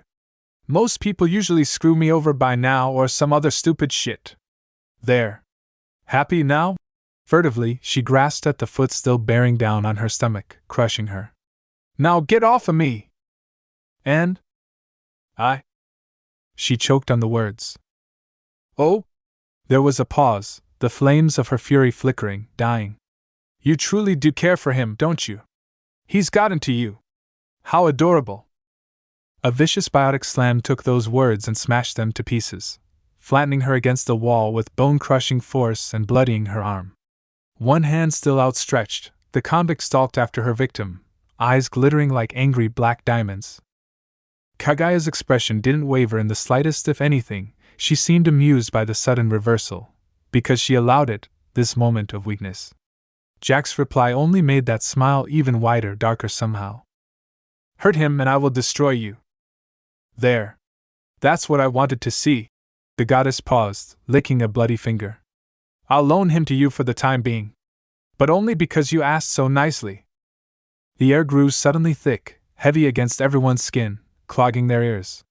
A horrible shriek split the night as the sky itself screamed, and then the wrath of the heavens, all unseen, struck the cabin. Struck them. Jack felt her every synapse fire, her nerves beneath the sudden jolt that crawled through her skin. She looked away. And when she dared to look, he was standing there. Eyes twitched. Somehow, Naruto had the good sense to blanch. A dress. He glowered, staring down at himself. She put me in a fucking dress while I was sleeping? Without a second thought for present company, he tore the garment away, a dull rip resounding through the cabin. And Jack just stood there, gawping. A small, strangled noise left her lips as the blonde nonchalantly did a small turn and proceeded to pad toward his closet, snarling softly as he searched for new clothes. Geez, she always does this, making a damned fool of me. 2 words flickered through the fog of Jack's mind, then, and they had nothing to do with damn or fool. Birthday suit. He was certainly a fine specimen of the human male. Despite her best efforts, the tattooed convict felt her face begin to burn as she stared at the scarred blonde's back-cyst. Lean and muscle, not a trace of fat to be seen. Life, and the consequences of the choices he made during that life, they had shaped him into a hunter, a fighter, a warrior, soldier. Scars. That's her next thought. Some of them are pale, silvery white lines scrawling across his hips, as though a giant clawed beast had seized him. A scorching burn where his right lung should have been. His left arm slightly discolored, suggesting he'd lost and grown a new one. And another thereon. Wow. How did you even survive something like that? So, I guess I've got some more splainin' to do, eh? He asked over his shoulder, slipping into a simple pair of dark slacks. Wouldn't be the first time Kaguya's made trouble for me. Jack barely heard him. Every second as she stared wound her tighter and tighter like an angry spring, weeks' worth of frustration coming to a heated boil with each passing moment.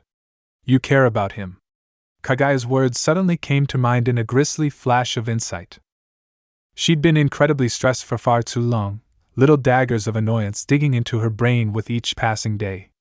She couldn't get a handle on him, his behavior. He talked to her like he actually cared about what she thought, treated her as if she were one of his own. Now the blonde bastard was half naked in front of her, the damn tease. How did you ignore a body like that? Would it really be so wrong just to give in, if only for a moment? Just a tiny slip, some meaningless sex, and she'd get this out of her system. Then this damn itch would be gone, and she wouldn't have to think about his words or these feelings or… You're staring, you know. Jack started, hissing in defiance as she was caught, red-handed. So are you, says the girl wearing shorts and a belt. Naruto quipped, effortlessly tugging a faded orange tee over his head. Come on, what's the big deal? I'm sure you've seen plenty of guys naked be. She wasn't sure what prompted her to react that way, only that she did. His nonchalance frustrated her to no end. Before he could finish that sentence, she stepped forward, grabbed his face, and pulled his mouth to hers. Her lips are warm and moist against his, forceful, insistent, hungry against his own. For a moment, just a moment, he responded, tongue moving against hers. Stop. And then he pushes her away. What? No. No. Stumbling, Jack could only glower at him in disbelief. Wiping his mouth, the blonde walked away and sat down at the edge of the bed, sighing softly. I think that's enough for today. What the hell, you tease? She growled. That's not fair. I'm not here for casual sex. Eyes like flint glared back her. I don't bed someone unless I know them, and I sure as hell ain't looking for a one-night stand. So if that's all you're looking for, then you can forget about it right now, Jackie. The words hit her like a slap in the face. Her walls closed down around her emotions, stifling her response. Damn it, this was so confusing. Snarling in dismay, she lashed out. Well, fuck you then. Naruto, do you have a… The door chose that very moment to open. Ah. Thane blinked, noticing their flushed faces. You are busy. I will return later. Naruto sputtered. Now wait just a second, dash? Liara was losing her mind. That was the only explanation for it, and a random bout of sex with an actual, living goddess of all things, in the cascading chain of events that had led her to becoming the new shadow broker. To this moment, she was still struggling to understand the concept of two souls occupying one body, let alone being able to change at will, but that wasn't the crux of the matter. She was walking rapidly through the smoldering ruins that had once been the broker's office, stepping around overturned rubble, ignoring the info drone, perhaps she could call it glyph, and trying to correlate with another matter entirely. That little problem was currently resting in her hands. A few lines of text lay scrawled out across the datapad in a seemingly benign invitation. Howdy, Blue! Wanted to let you know I've disciplined our mutual friend for acting up. Hope she didn't make you see too many stars. We're going to be hanging around the system for a little while longer, making repairs to the good shuttle and all. Citadel's our next stop, need to get some fresh supplies, buy some new guns, armor, ramen, lots of ramen, and all that crapola. We've still got a couple of empty bunks if you're interested. Naruto. Liara chuckles despite herself. How long has it been since she's truly laughed? Blue. A simple message, harmless, innocuous, but she read it for what it was. A chance excuse, to leave her abilities beyond, to let the broker network rot, even if she so wished. Truth be told, it was a tempting offer. She'd forgotten about the powerful thrill of combat, the sound of her blood pulsing in her ears like the drums of a great hunt, out for death. But still, she wondered about Naruto. What did that make him then? A god? Deity? Something more? This was why she thought she was going mad. Because, in spite of all she'd seen in the last 12 hours, despite all she'd done, Liara couldn't possibly quantify him as anything other than what he was. He was an unpredictable rogue at the best of times, a tenacious berserker at the worst. But still, she called him ally. No, more than that, after all they'd been through, she'd even dare to call him, because as friend. Because of them she had Fern back, an arsenal of resources at her disposal. The jagged edges of her, she was the shadow broker because she had made the choice to uphold his identity. Naruto/Kaguya hadn't forced her hand. They'd allowed that hand to fall on the button catalyst that changed everything. And then there was the matter of Shepard's clone. The one both was, and was not the woman she'd once loved. They hadn't even opened that can of worms. Goddess. Liara paused, considering those thoughts. Those words. A short hiatus aside, surely she could make the network more mobile. Naruto's ship was easily double, nearing triple the size of the old Normandy. She'd seen it up. She pushed the button. Some hours later. Blue! You're looking we goddess! In hindsight, Naruto's greeting was unexpectedly enthusiastic, she thought. The moment he laid eye on her, the blonde jumped up from a game of biotic poker with Jody and grabbed her into a crushing bear hug, warping her reply into a strangled squeal of surprise. Laughing, he spun her off the ground as though she weighed no more than a child. 3 revolutions passed before he finally lowered her to the ground again, leaving all her world reeling like a sinking ship. Glad you could make it. Yes, glad to be here, she murmured as Samara disembarked beside her, exiting the shuttle's cockpit, leaving her to swoon. Dizzily she clutched at her head with her offhand, struggling to find equilibrium. Listing slightly to the right, the shadow broker shook herself, struggling to see straight. By the time she did, a sea of familiar faces stared back at her. Jody and Thane glanced up from their interrupted game of poker, Myra happily running diagnostics on one of her many rocket launchers whilst Jaw vigorously chewed on some Varan steak. Ordinarily, that wouldn't have been of much notice, but for a small, tiny fact.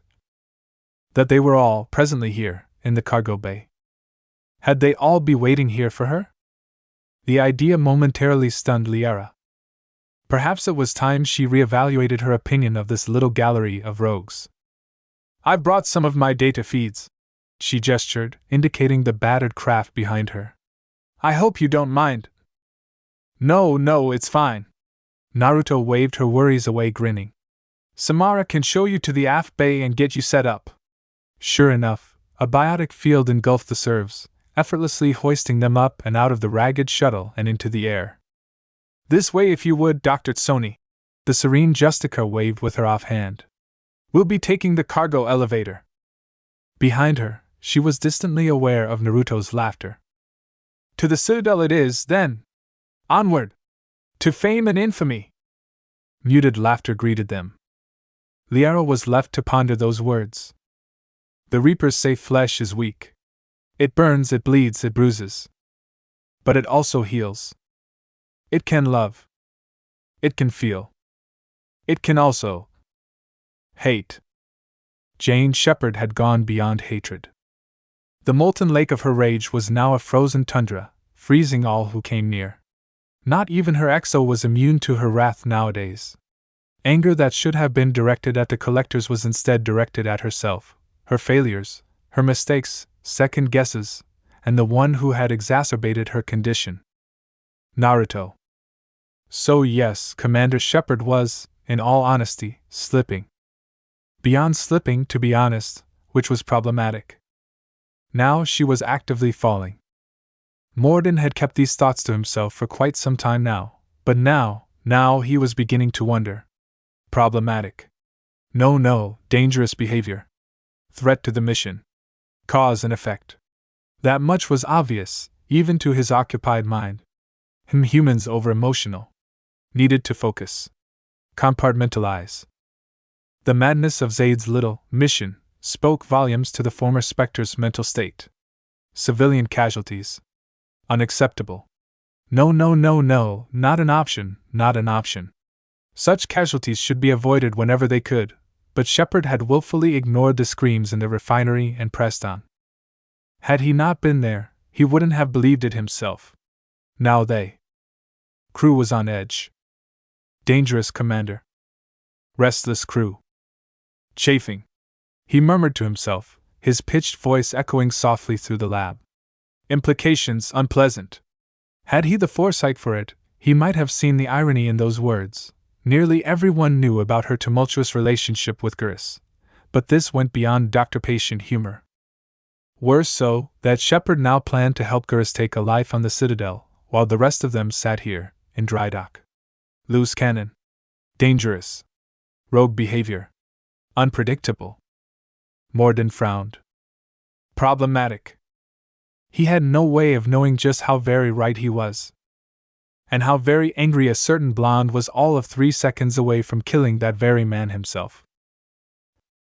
His fingers twitched towards the broken bowl, eyes narrow. Blue orbs twitched towards the drunken interloper who'd bumped him, knocking his well-earned meal askew. I hope you plan on paying for that. Bah, the offender slurred. Just buy yourself a knitter. Like I bought your mom last night? Hey! In the time that it took the Turian to swing at him, the shinobi knew he could have killed him 7 different ways to Sunday. Instead, he let the 3-fingered fish crush against his jaw. His head tilted slightly, turning from the sloppy blow, spitting out a tooth. The rest of him didn't so much as twitch on the stool. Naruto blinked. Not a bad punch. Not a good one either. Moments later, the little bastard found himself levered face first into a wall. Naruto pursed his lips together in a thin line, scowling down at the Turian at his feet. He's young. Little more than a kid. He hit hard. Naruto hit harder. One touch was all it took to see right through him. He can read a past in those eyes, a legacy of betrayal marked by pain and regret. He's alive, yet he's dead at the same time. Little more than a husk inside. People have died because of this man. By all rights, he deserves a bullet in the back head. It might even be a mercy. Yet, something makes him hesitate. He's just like you, Kagaya muses. She speaks the truth. He knows the sting of betrayal all too well. He betrayed his men ages ago, leaving them behind to burn when he hit the relay. This man doomed a dozen. He damned thousands. Something stirs within him. Not quite pity, but neither is it empathy either. In the ends, he holsters his pistol. Just shoot me, the man groans, his words slurring drunkenly, broken mandible fluttering in agony. Put me out of my misery. Naruto frowned. What's your name? He asks. The bird turned and spat a wad of blue blood onto the floor of the presidium. He turns those haunted eyes up at him. When he finally speaks, his voice is little more than a quiet croak. Perhaps he realizes he's not going to get the easy way out. Not from him.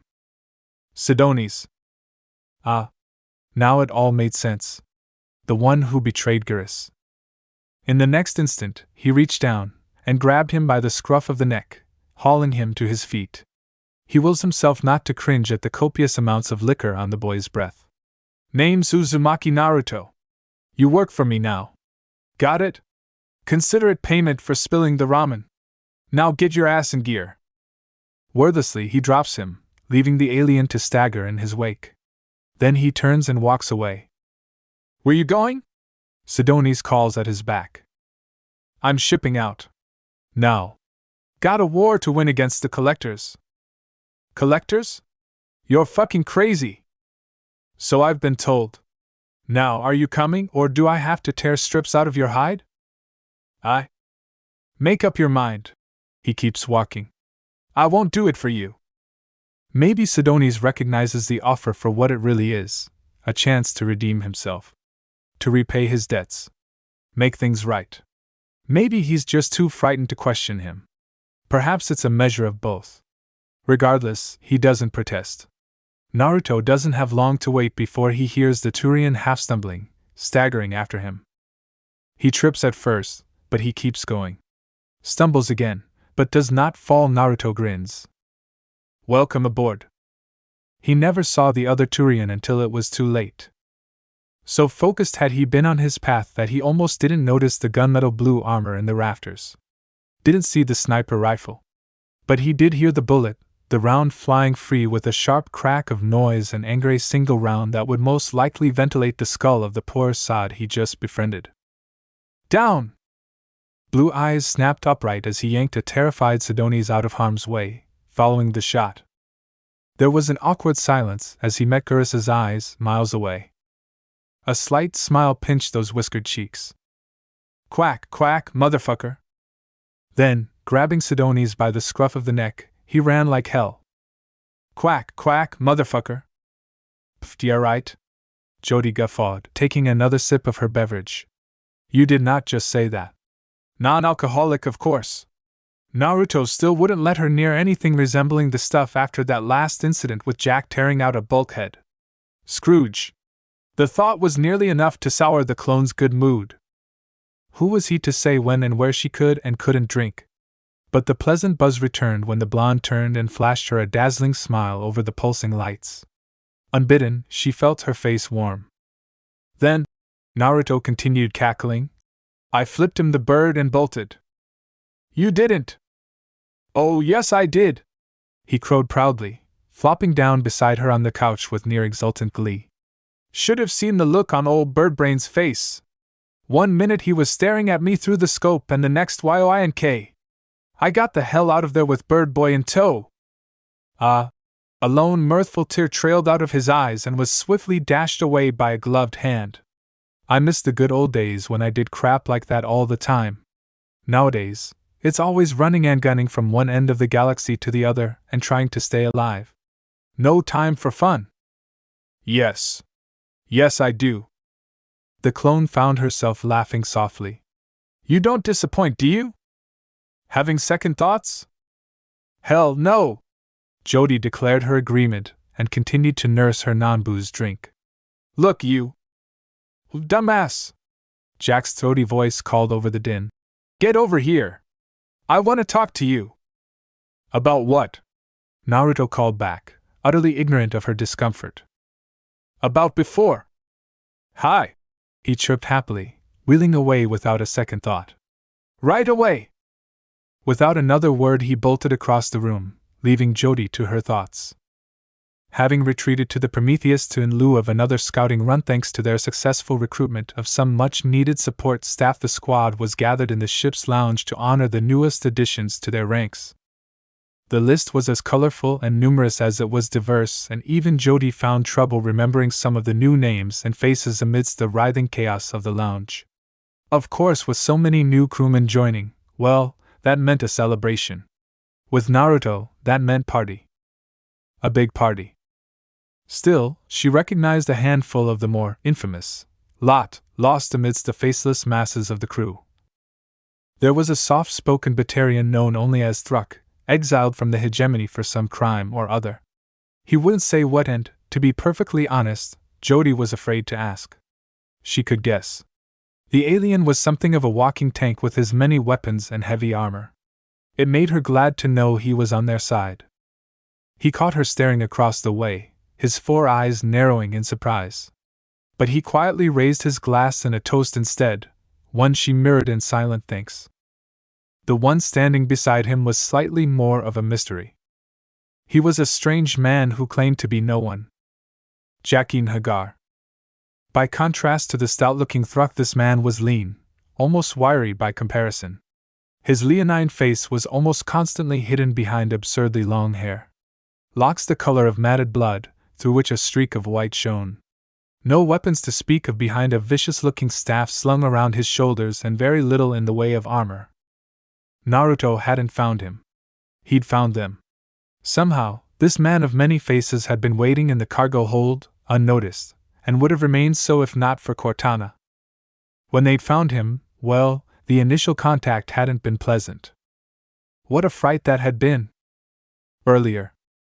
What do you mean there's someone in the cargo hold? Jody shot Jack a dark look as she stormed down the corridor, cringing only slightly as she beheld the blazing azure aura surrounding her fellow biotic. It served as a subtle reminder that, while not as focused as her when it came to biotic technique, Zero was peerless in the realm of raw, destructive power. It served as an unsubtle reminder of her own weakness. She needed to get stronger. Acquire a strength that would never leave her powerless again, a power that could not only protect her, but all those she cared for. Exactly that. Naruto's voice drew her out of her idle musings, his low drawl punctuated by the sound of cracking vertebrae. We go in, kick his or her ass, and find out what they're doing here. Then we toss him out the airlock? Jody inquired hopefully. Out the airlock. Naruto agreed. Jack had more colorful ideas. Out the airlock? Hell no! That's too easy! He's in my spot, damn it! The words emerged as a snarl. If he's screwed with anything, I'll rip him into bloody pieces. Yes, we know you're angry, Jack. Naruto paused, glancing at the gaping orifice she just swatted in the steel. And stop putting holes in my ship! Screw you! So down the three of them went, armed and armored, though only the former in Jack's case riding the elevator the lowest floor. Past the combat deck, past engineering, passing the drive core. Seconds ticked by, feeling like an eternity to those within. By the time they finally reached ground floor, Jack looked ready to tear the doors apart and disembark manually.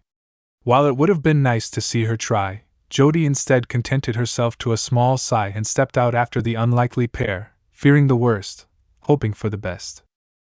She didn't get either. Sure enough, a man in simple robes awaited them beyond, his slim face hidden by dark hair the color of blood. Interestingly enough, he bore a streak of white within, though one couldn't tell if it stemmed from age or something else altogether. He made no effort to hide from them. Indeed, he seemed almost pleased by their presence. By the way he carried himself and hefted that staff of his, he expected a fight. All right, pal. Naruto drawled impatiently, pulling a kunai from his leg holster. Who are you and how'd you get here? A brief silence followed, brokenly only by the sounds of the ship. A man waits. The man began slowly, and his rich, accented voice gave them all pause. A man listens. A man hears things. His head tilted, regarding their leader with some akin to amusement. I know that a man is going after the collectors. A man could use my services. When no one moved to eviscerate him, he dared to continue. You wish to know who I am? I am Jackin Hagar. I am no one. I would be of help. Not for long, Jack growled, storming forward. You're dead, you hear me? Dead? The man looked Subject Zero up and down, then sighed. A girl is foolish. Oh, I'll show you, foolish fucker. Naruto stiffened. Jack, I wouldn't. Whack. In the same instant that he spoke, the almighty Biotic found herself face down on the deck, sporting a bloodied lip. Jody blinked, understanding nothing. Jackin lowered his arm, serene in his calmness. Naruto whistled softly, his whiskered visage expression reflecting mild amusement. He shook his head slowly, grimacing as the psychotic Biotic struggled to right herself with anything resembling dignity. I warned you. What the hell? A girl confirms what a man already knows, the robed man answered, stepping away from Jack's twitching form. Her anger begets nothing. A man can kiss my... Crunch. Odd. It sounded a great deal like someone had just planted their boot through the deck. Jody looked up, alarmed to find that Naruto had done just that. Why not try someone who knows how to fight? He offered. And now it begins, Jackin murmured. Now it ends. Naruto didn't bother to mince words with no one, he merely stepped forward and struck, leading with a kunai. Jackin blocked flawlessly with his forearm only to find himself flying into the air as his attacker took hold of that very limb and flung him forward. Alas, the flight was short-lived, for Hagar recovered quickly and reclaimed his balance upon a nearby crate. Settling back against this impromptu leverage, the older man flashed the blonde a curious look of mild surprise, if not outright consternation. A man is skilled, he remarked, impressed. Where did you train? By way of answer, Naruto reached around to his back and drew his blade. Looking back, Jody couldn't call it a fight, because it wasn't a fight at all. It was like a dance. She realized it, saw it in the way they moved. For all his levity, all those old jokes and silly humor, the blonde was still a killer at heart. At the end of the day, no matter what he said or did, no matter how much he might deny that he enjoyed it, he simply excelled in the art of ending lives. Each attack was thrown with maximum precision and deadly intent, some narrowly blocked or deflected by Jackin. Others weren't. Likewise, he struck back like a coiled viper when the opportunity presented itself, ever quick, ever agile, refusing to remain still long enough to allow his foe a killing blow. Naruto caught such a strike on the edge of his blade, the hardwood staff splintering like so much chaff before it. Storming through the shattered wood, he pivoted on his left foot and responded in kind. The strike took his enemy low, well below the ribs, opening a crimson slice in his belly. For the first time since he'd initiated the duel, Jaijin stopped smiling. With that, Jody finally realized what was transpiring here, to her quiet delight. They were both masters of their craft, but in the end, there could only be one victor. Radiating a strangely eerie calm, Naruto pressed the attack, swatting aside a questing strike and driving the back of a fist into his foe's visage all at once. When Jacqueline staggered backward, he struck out at him yet again, driving blow after blow as he could have ended it in an instant had he used anything resembling chakra, but remarkably, he abstained. Spinning, Naruto swept his legs and slammed the man down onto the deck. An angry crunch signaled that something had been broken, and that was all the excuse the ninja needed to move in for the kill. A good fight, Jacqueline assented, gasping. A man fought well. Thanks. Naruto, panting, raised his hand for the finishing blow. Wait! Naruto spun, momentarily annoyed to find Liara hastening towards him. She must have come down the lift after them. Don't kill him! Why the hell not? Presently. Somehow, against all odds, he'd been allowed to stay. Liara had argued long and fiercely about it all, and in the end, Naruto had given in. Good. Even Liara, who'd recommended the man in the first place, didn't know anything more than that. Their resident shadow broker couldn't dig up anything beyond the man, nothing concrete, at least. Rumor had it he held a grudge against the collectors for stealing his apprentice or some such, and even that was second-hand and guesswork. Collectors. Ugh. The thought made her shiver.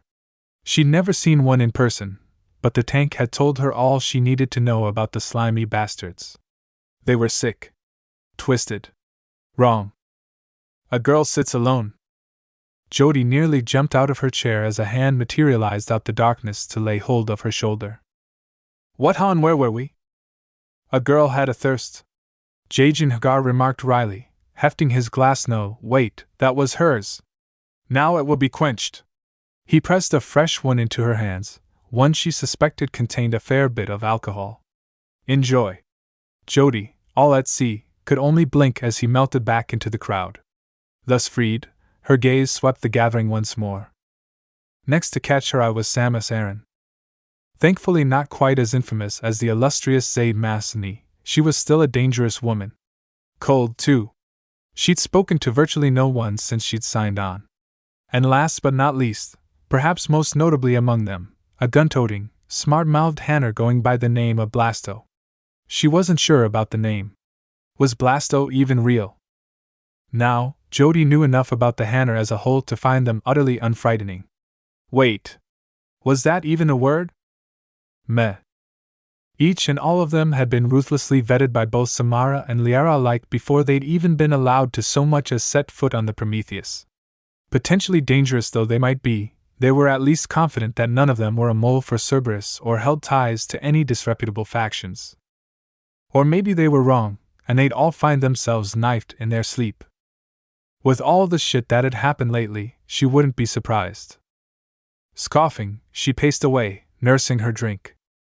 Say what you would about Warden Careel and his nasty reputation, but he knew how to outfit a ship. Lavish to the point of opulence, it certainly wasn't designed to Turian standards. The wide, open spaces put paid to that, as did the thrumming music in her ears. Not your average Turian, that one. Exceptional, if only in his creativity and cruelty. Her memories of the man remained decidedly distant and foggy from her time deep in the tank, but none of them were pleasant. It made her damned glad he was dead. Speaking of death on legs. Spirits, what did you put in this thing? The voice nearly gave her pause, if only for the note of panic it carried. Myra's dulcet tones made themselves known from a dark corner seconds later. There you go! Put some hair on your chest. I'm Turian. I don't see how. Oh, shush! Ah. So. Those two. Meet. Sidonius, depressed though he was and still reeling from his own inner demons, had proved himself an able tech when presented the task. Not quite up to Myra's rigid specifications, of course, but it was something. Initially, the Turian had balked at the idea of a high-functioning artificial intelligence like Cortana running the ship, but under the Quarian's tutelage he'd been brought up to speed with remarkable acumen. He also made one hell of a Varan steak, according to Jack. Who would have thought a Turian knew how to prepare human food? It would take some time for that one to settle in, of course, but by the looks of it, he was already well on his way. Just as things were between her and Naruto, Jody shook her head and let him go, fighting a pang of tender anguish. Idly, she allowed her gaze to roam the lower decks. Of their ragtag little group, only Liara was nowhere to be seen. It made sense. The Asari wasn't the sort to party. Thane reclined peacefully in shared meditation with Samara near the viewport, seemingly ignorant of all the world around him. Jody almost envied them. It was times like these that she could forget she was a clone of perhaps the most recognizable human in the known galaxy. Not the copy of some madwoman with a burning hatred for Batarians, not the woman who'd killed so many in the Blitz. The thought hung over her like an angry specter, haunting her every step. She didn't want to be that woman. She wanted to be Jody. That was all she would ever be in Naruto's eyes. Just Jody. No matter how much she might wish otherwise. Unfortunately, Jody found herself rudely interrupted when she rounded a corner and smacked into the very object of her desire. Hey! Naruto barely seemed to notice her. The quiet wrath in his eyes stilled the buzz in her stomach to a dead whisper. His very posture radiated a black wrath that she'd never seen before. His eyes burned an eerie lavender that she knew all too well. Anger. Something had irritated him beyond all means and measure, and she had no idea why. We're leaving. Flummoxed by his behavior, Jody struggled to understand. What is it? What's wrong? She asked, hastening after him. Where are we going? When next he spoke, his voice was like ice. Pragia. Pragia was, well, to put it lightly, it was a disaster.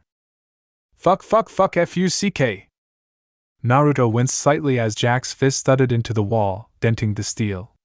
A violent violet mass effect field sheathed her body from head to toe, little white-blue flames burning in her eyes. He'd stood quietly by as she shot Aresh, and the head bastard deserved it like the rest of those Cerberus bastards, but now she was becoming downright unstable.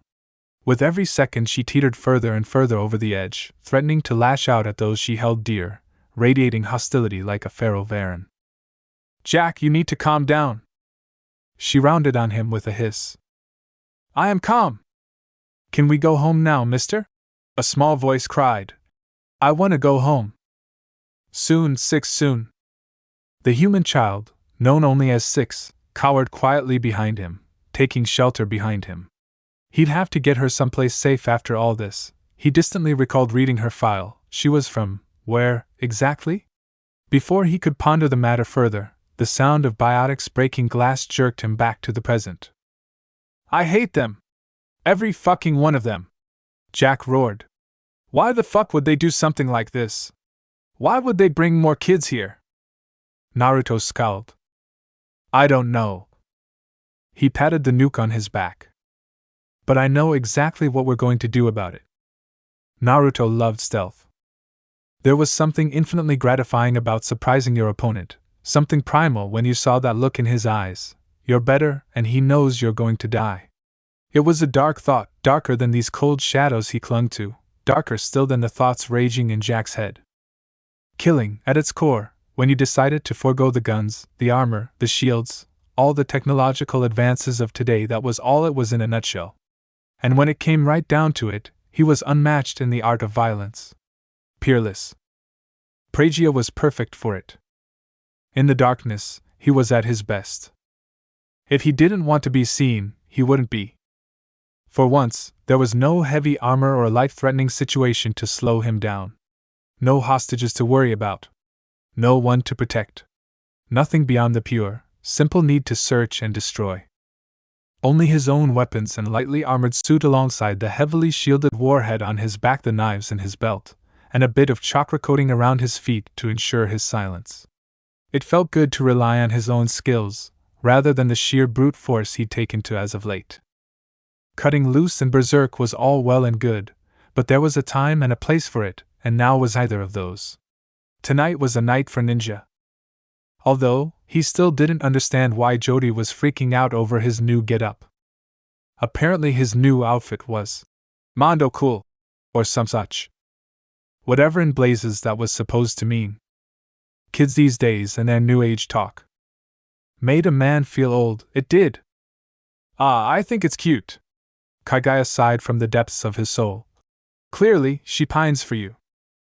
I'm going to pretend I didn't hear that. Whatever you say, loverba. A flicker of movement beneath his feet reminded why they were being so secretive in the first place. Tugging up his mask to hide his visage, he flared chakra to his boots and dipped deeper into the shadows. There was something to be said for chakra. It was damn near impossible to detect in this day and age, much less divine chakra coursing through him.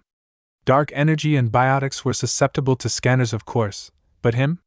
Bit of an unfair advantage there, given that he was the last known practitioner this side of the galaxy. An advantage he intended to milk for all it was worth. Crouched against the dimly lit ceiling, he watched two squads in white make their rounds. Marching with military precision, each took a circuitous route, avoiding the blood pack and their Vorsha on the upper levels. High-end weapons. Cutting-edge armor. Even from his awkward vantage point, his keen eyes recognized the symbol etched into their fatigues. Cerberus. Well, this was a new wrinkle. Jack was certainly going to have some explaining to do when everything was said and done. She'd neglected to mention someone had gotten it up and running again. Rather recently, by the looks of that. On the outside, they hadn't even made a significant effort to repair the facility. They'd only peeled away the worst of the plant growth, set up some minor fortifications, and stationed guards. As if they were deliberately choosing instead to rely on sheer numbers, rather than anything in the way of defense. This was exactly the kind of shoddy work that left openings. Openings which could be exploited. Infiltration had been easy, almost too easy, which was precisely why he'd held his team back until now. Either this cell was woefully inept, or they wanted to be attacked, and thereby draw the noose around them. Still, it begged the obvious question. Someone had set all of this up. Who was in charge? Who would possibly go to such lengths, yet clearly leave their work unfinished? A low hiss below informed him of a stray Vorsha who'd ventured too close, its heightened senses sensing something amiss in the dank air. Naruto clicked his teeth together in silent annoyance, bracing himself against a darkened corner. It wasn't aware of him yet, hadn't called anyone. Good.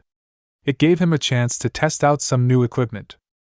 Squinting one eye shut, the blonde braced himself against the high ceiling with one hand, narrowed the other, and aimed his free limb toward the ghastly creature below, while forcing his right palm into a fist. Another harsh peal of thunder crashed outside at that exact moment, obscuring the noise that followed. Snick!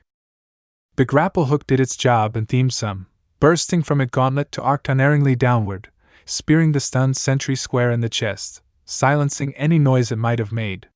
Choking on its own blood, the Vorsha folded inward on itself, trying and failing to heal from the now gaping tear in its lungs. At least, Naruto assumed he'd hit the lungs. Vorsha physiology was tricky. With a grunt he braced his legs and reeled the line in, dragging the hideous creature to the ceiling, weapon and all.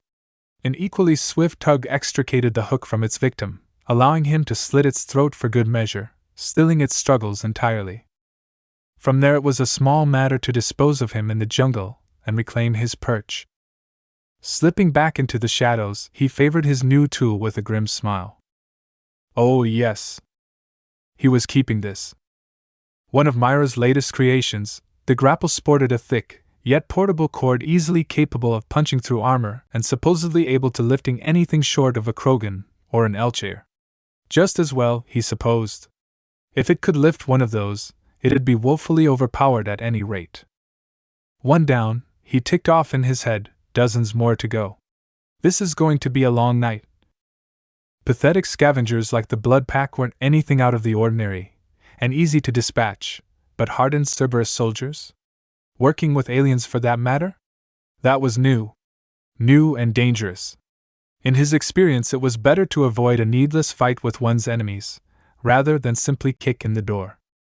Of course, they weren't going to be amiable about it and force his hand. Well, it limited his options severely. Especially if this was Cerberus. Naruto liked neither, and resolved himself to wipe both out to the last man. Best to be certain. Let it never be said that he wasn't thorough. Alright then. He touched 2 fingers to his ears and murmured into the calm, more to those waiting on the other end than himself. Status check, people. Liara? Myra? How's it looking up there, girls? Any sign of that big cruiser we spotted earlier? I want to know if that damn thing rabid or not. A heartbeat passed before the broker received his summons on the Prometheus. Confirmed. Liara declared after a moment's silence. It appears to have hit the relay and jumped to hyperspace? The blonde inquired playfully. Pardon? Never mind, just an old joke. That's it, I'm never letting you watching my Star Wars vids again. Myra groused. You're worse than Jody. Hey, came the immediate retort. I tried to make a lightsaber once. Not my fault it blew up. The beginnings of a smile plucked at Naruto's whiskered cheeks. Well, Padawan, that's because you weren't using the. Finish that and your ramen stash burns. Fine. Party pooper. Clicking the hood's mic, he coughed once, changing the frequency. Alright, seriously. Alpha team? You guys there? Present. Thane's gravelly voice answered immediately. Awaiting orders. Bravo team? Here. The gentle tones of Samara's voice replied. Delta? Ready to roll, came Jody's lilting reply. Yeah, can I just say that is a bad idea? Sidonis groaned over the mic. There's no way we can possibly. Objection noted and denied, Bird Boy. Team Jackass? Fuck sake, I'm here. Jack growled over the comms not a heartbeat later, vibrating with anger. Why did we let you pick the nicknames again? Probably because you wanted to go with red and blue. Jody snarked. Retro much? I hate all of you. Why are we trying too damn hard anyway? Wouldn't it just be easier to kick in the front door? We can take M. I'd be fine with that. Samus seconded. Stealth is way out of my depth. This one agrees. Blasto chorused. This one would much rather simply enkindle. Rookies, the lot of them. Naruto grimaced inwardly. Was I ever that foolish? Cut the chatter, you two. Jack, you wanted my help? He cited, fighting to keep the edge from his words. Then we're doing this my way. We don't have the numbers to take on Cerberus and the Blood Pack without casualties, so stealth it is, for now. Then we blow shit up. Yes, Thruck. The Jinchuriki restrained a smile at the Batarian's cavalier attitude. Lots of shit. Will be blown up. Can't you just use those Fergan clones of yours or something? Jack muttered.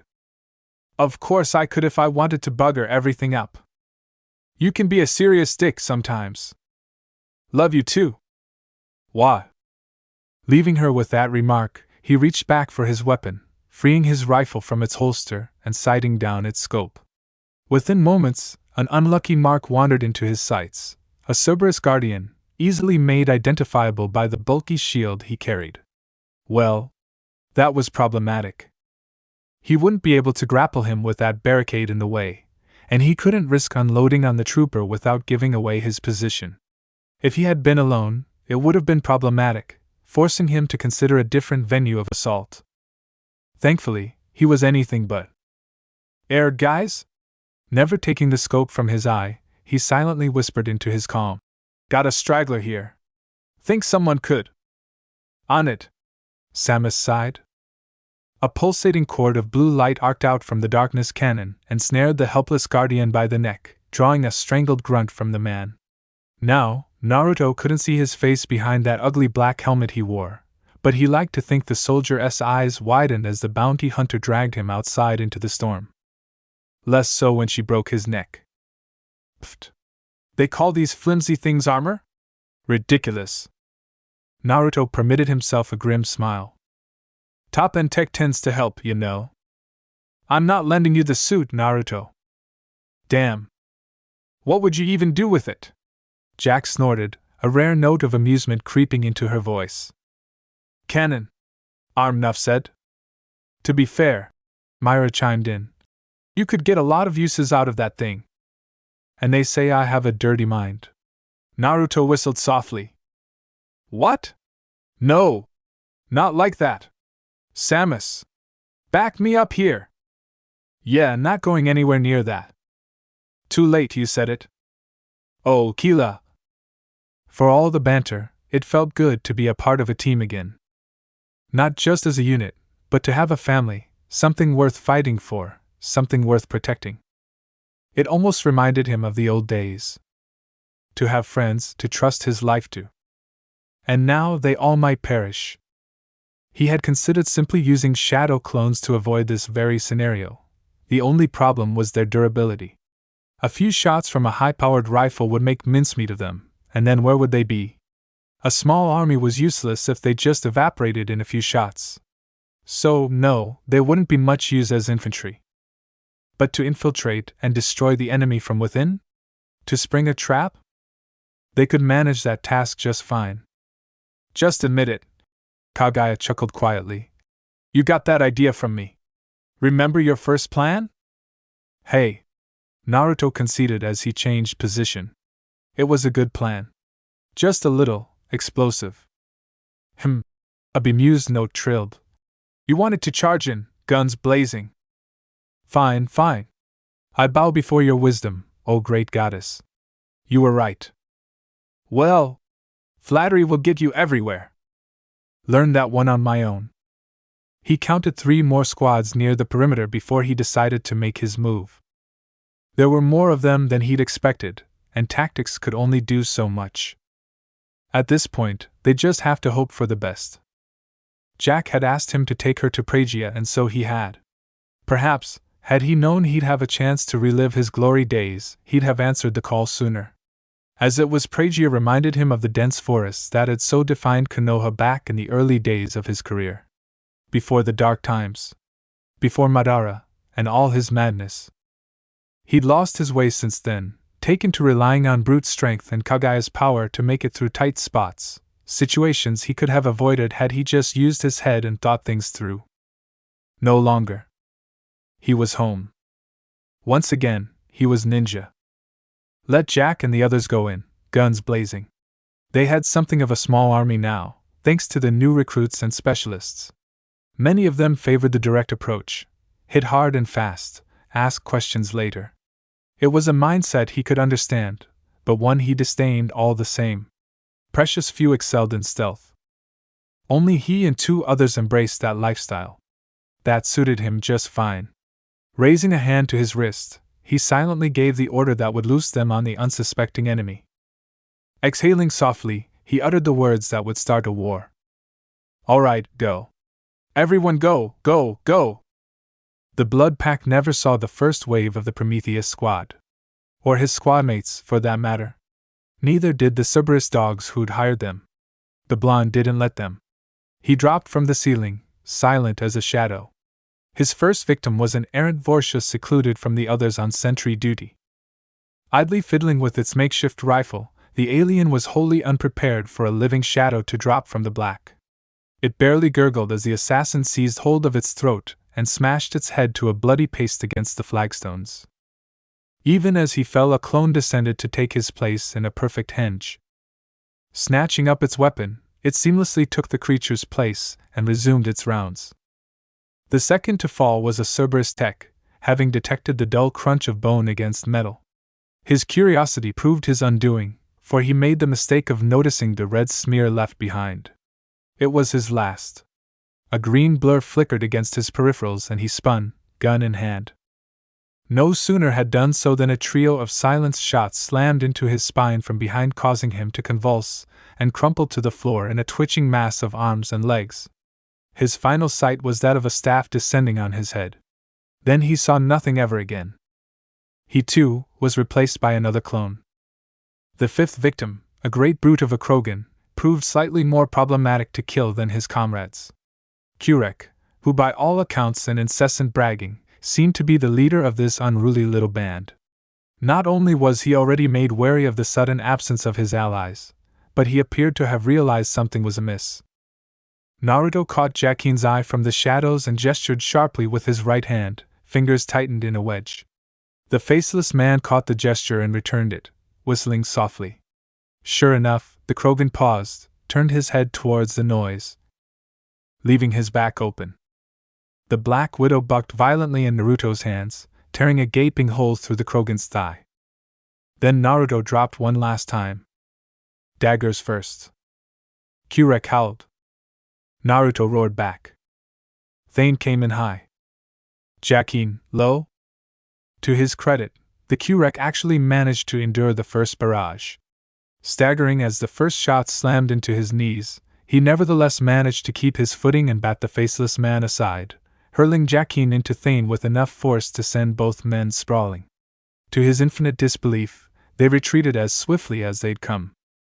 Even the annoying man stabbing at his shoulders vaulted away, leaving him to wonder what on earth had just happened. He never once paused to ponder why it had been that easy. Is that all? Cowards! Stand and fight! Distracted as he was by the assassins, he never even saw Thruk coming until it was far too late. He wasn't even entirely aware of the Batarian until his arc projector roared to life. With that, the sharp crackle of lightning filled the narrow corridor. Kurek opened his mouth to roar in defiance, to spit at his attacker, but all that emerged was a keening howl. His every muscle clamped down as one and his body buckled, dropping nervelessly to the floor, gun clattering out of reach. All his strength, all his might, gone in an instant. Spasming limbs clamored for purchase and found none, scrabbling uselessly against the polished floor in the Batarian's direction as he went down. Suddenly he found it was all he could do just to raise his gaze and glower at the man who would be his executioner. Funny what several thousand volts did to your innards. You four-eyed bastard! You're shit at insults, you know that? Came the rumbling reply. Try something else. Fuck you! Heh! The berserker chuckled. Now that's more like it. Another vicious jolt put the Krogan down for good. Hey, where's the boss? A roar answered. Keep going! Bounding past his allies, fresh from his own skirmish, Naruto caught a pair of retreating Cerberus troopers by their throats, and spun them right round, splitting their skull upon the ground like overripe grapes. Flowing from these to the next, the bloodied ninja used the excess momentum of his abrupt landing to launch himself across the hall. An arrow from a bow, palming a knife to planting it firmly between the eyes of a centurion, whilst kicking the legs out from under a fourth, driving a data spike through the knee of a fifth, cross-cut a canyon through his sixth chest and flinging his ruined corpse back to crush a seventh. Red eyes snapped up, glaring past them. Pausing just long enough to take stock of his surroundings, he snatched up a fallen rifle and flung it between the closing doors, preventing them from sealing themselves shut. Diving through the gap, he vanished in a blink, the doors crashing shut behind him not a heartbeat later. Remind me to stay on his good side. Thruk muttered. Thane grimaced. There is wisdom in that. Jakin merely sighed. A man agrees. Leaving his allies behind and trust them to handle the task at hand, Naruto did what he did best. For the first time in age, he killed without remorse. Sometimes he was quiet about it. Oftentimes he was not. By now the sounds of suppressed fire were ringing out through the complex en masse as each team hit their objective, pushing towards the center. Klaxons began to wail in the distance, a sure sign that someone had somehow managed to trigger an alarm before perishing. Already, he could hear the boot falls of a small army bearing down on them. So much for perfect stealth tonight. He'd hoped to have things go off without a hitch, but it seemed that was not to be. Not that it mattered anymore. If resistance became too much, they had orders to retreat into the jungle and wait for pickup. Their mission was to plant the bomb and blow the place to hell. The warhead ought to take care of the troops and their fierce resistance. As he drifted through the complex, he caught glimpses of his comrades in the distance. To the untrained eye, Samus seemed to emerge from the storm itself, diving through one of the many shattered windows to collide with the unprepared soldier and drive him to the floor. As he looked on, she wrested the cumbersome shield away, slammed it down on his face, and inexplicably sprang away, leaving the baffled soldier to wonder what had just happened. The answer came when he saw the flashing red charges she had placed against it. Multiple charges, yellow and pulsing, now orange, now red. Oh, sure. In hindsight, he probably shouldn't have held on to that shield. Mistake. Shearing off a nearby bulkhead with his good hand, Naruto rested the sharpened sheet of metal upward just as a wall of fire flooded the room. Shrugging off the blast, he cast his impromptu shield aside, stepping over the scorched corpses in his wake. Thankfully, they all bore the markings of Cerberus. Taking pity on a still twitching body, he dipped down and efficiently slit the man's throat before moving on. Let it never be said that he was a monster. Sometimes mercy was the best end. Better than death at the hands of a psychotic biotic. Speaking of psychotic. As if summoned by that very thought, the ceiling above him collapsed with a piercing roar. Hell yeah! This is what I'm talking about! Jack came tumbling down through the hole a heartbeat later, forcing him to narrowly dodge aside lest he be crushed by the massive machine that came tumbling down with her. It took Naruto all of an instant to recognize the telltale shape of the Atlas mech, even battered and dented as it was. As he looked on, the hulking mech stiffly lumbered upright around the corner, and Subject Zero lunged up to meet it laughing, barehanded. Not a long fight, that. Hey! You, alright there? Are you kidding? She laughed. I feel great. Naruto nearly winced as Jack's fist thudded into the wall, denting the steel. A violent violet mass effect field sheathed her body from head to toe, little white-blue flames burning in her eyes. This close, he could feel the heat radiating from her body, wild and untamed, lurking just under the surface. She was enjoying herself, he realized. Cutting loose on Cerberus troops was more than entertaining, it was cathartic for her. Here, in this dark place where she'd nearly been tortured to death countless times, she had been powerless to fight back. Now, suddenly, she had the power to lash out but was becoming downright unstable. With every second she teetered further and further over the edge, threatening to lash out at those she held dear, radiating raw emotion like a feral Varan in heat. Maybe you should take it easy? You're kinda glowing. Screw that, she scoffed, ripping open a nearby door. I'll fucking destroy. Instead of another Cerberus death squad, they found themselves face to face with the unexpected. Oh dear. Kagaya frowned. A little girl. The hell? Skinny to the point of nearly being starved, she skittered away from him with a yelp, covering her face as best she could. Even then her arms flailed wildly, as though she were afraid he might strike her. He could see why. Clad in rags and barefoot, her feeble arms wreathed in paling bruises, dark eyes regarding them with wary disbelief. Jack dared a half step into the room and the child immediately shrank back with a tiny squeak, covering her shaved head as though she expected to be beaten for her transgressions at any moment. It was only then that both Blonde and Biotic saw the shackles around her wrists. Who are you? She stammered out. You're not allowed to be here. Naruto opened his mouth to reply, and snapped it shut. Wait a minute.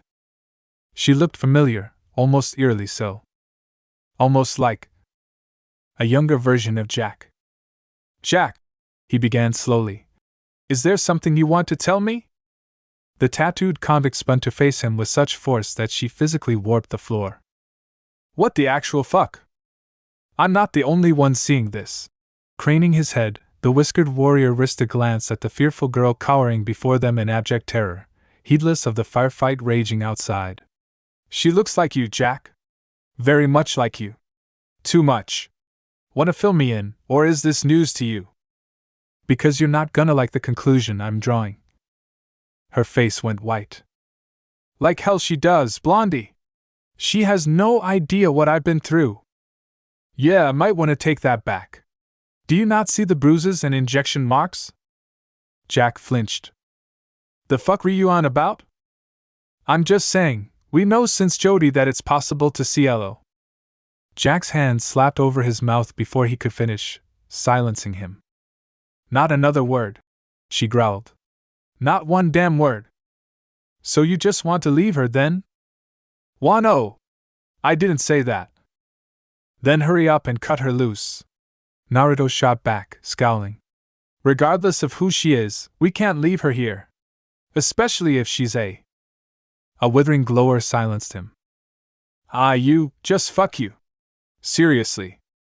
Sparing a glance back at the awkward situation, the blonde exhaled heavily and raised an armored wrist to his face. All teams, this is Naruto, reporting in. He coughed once aside quietly.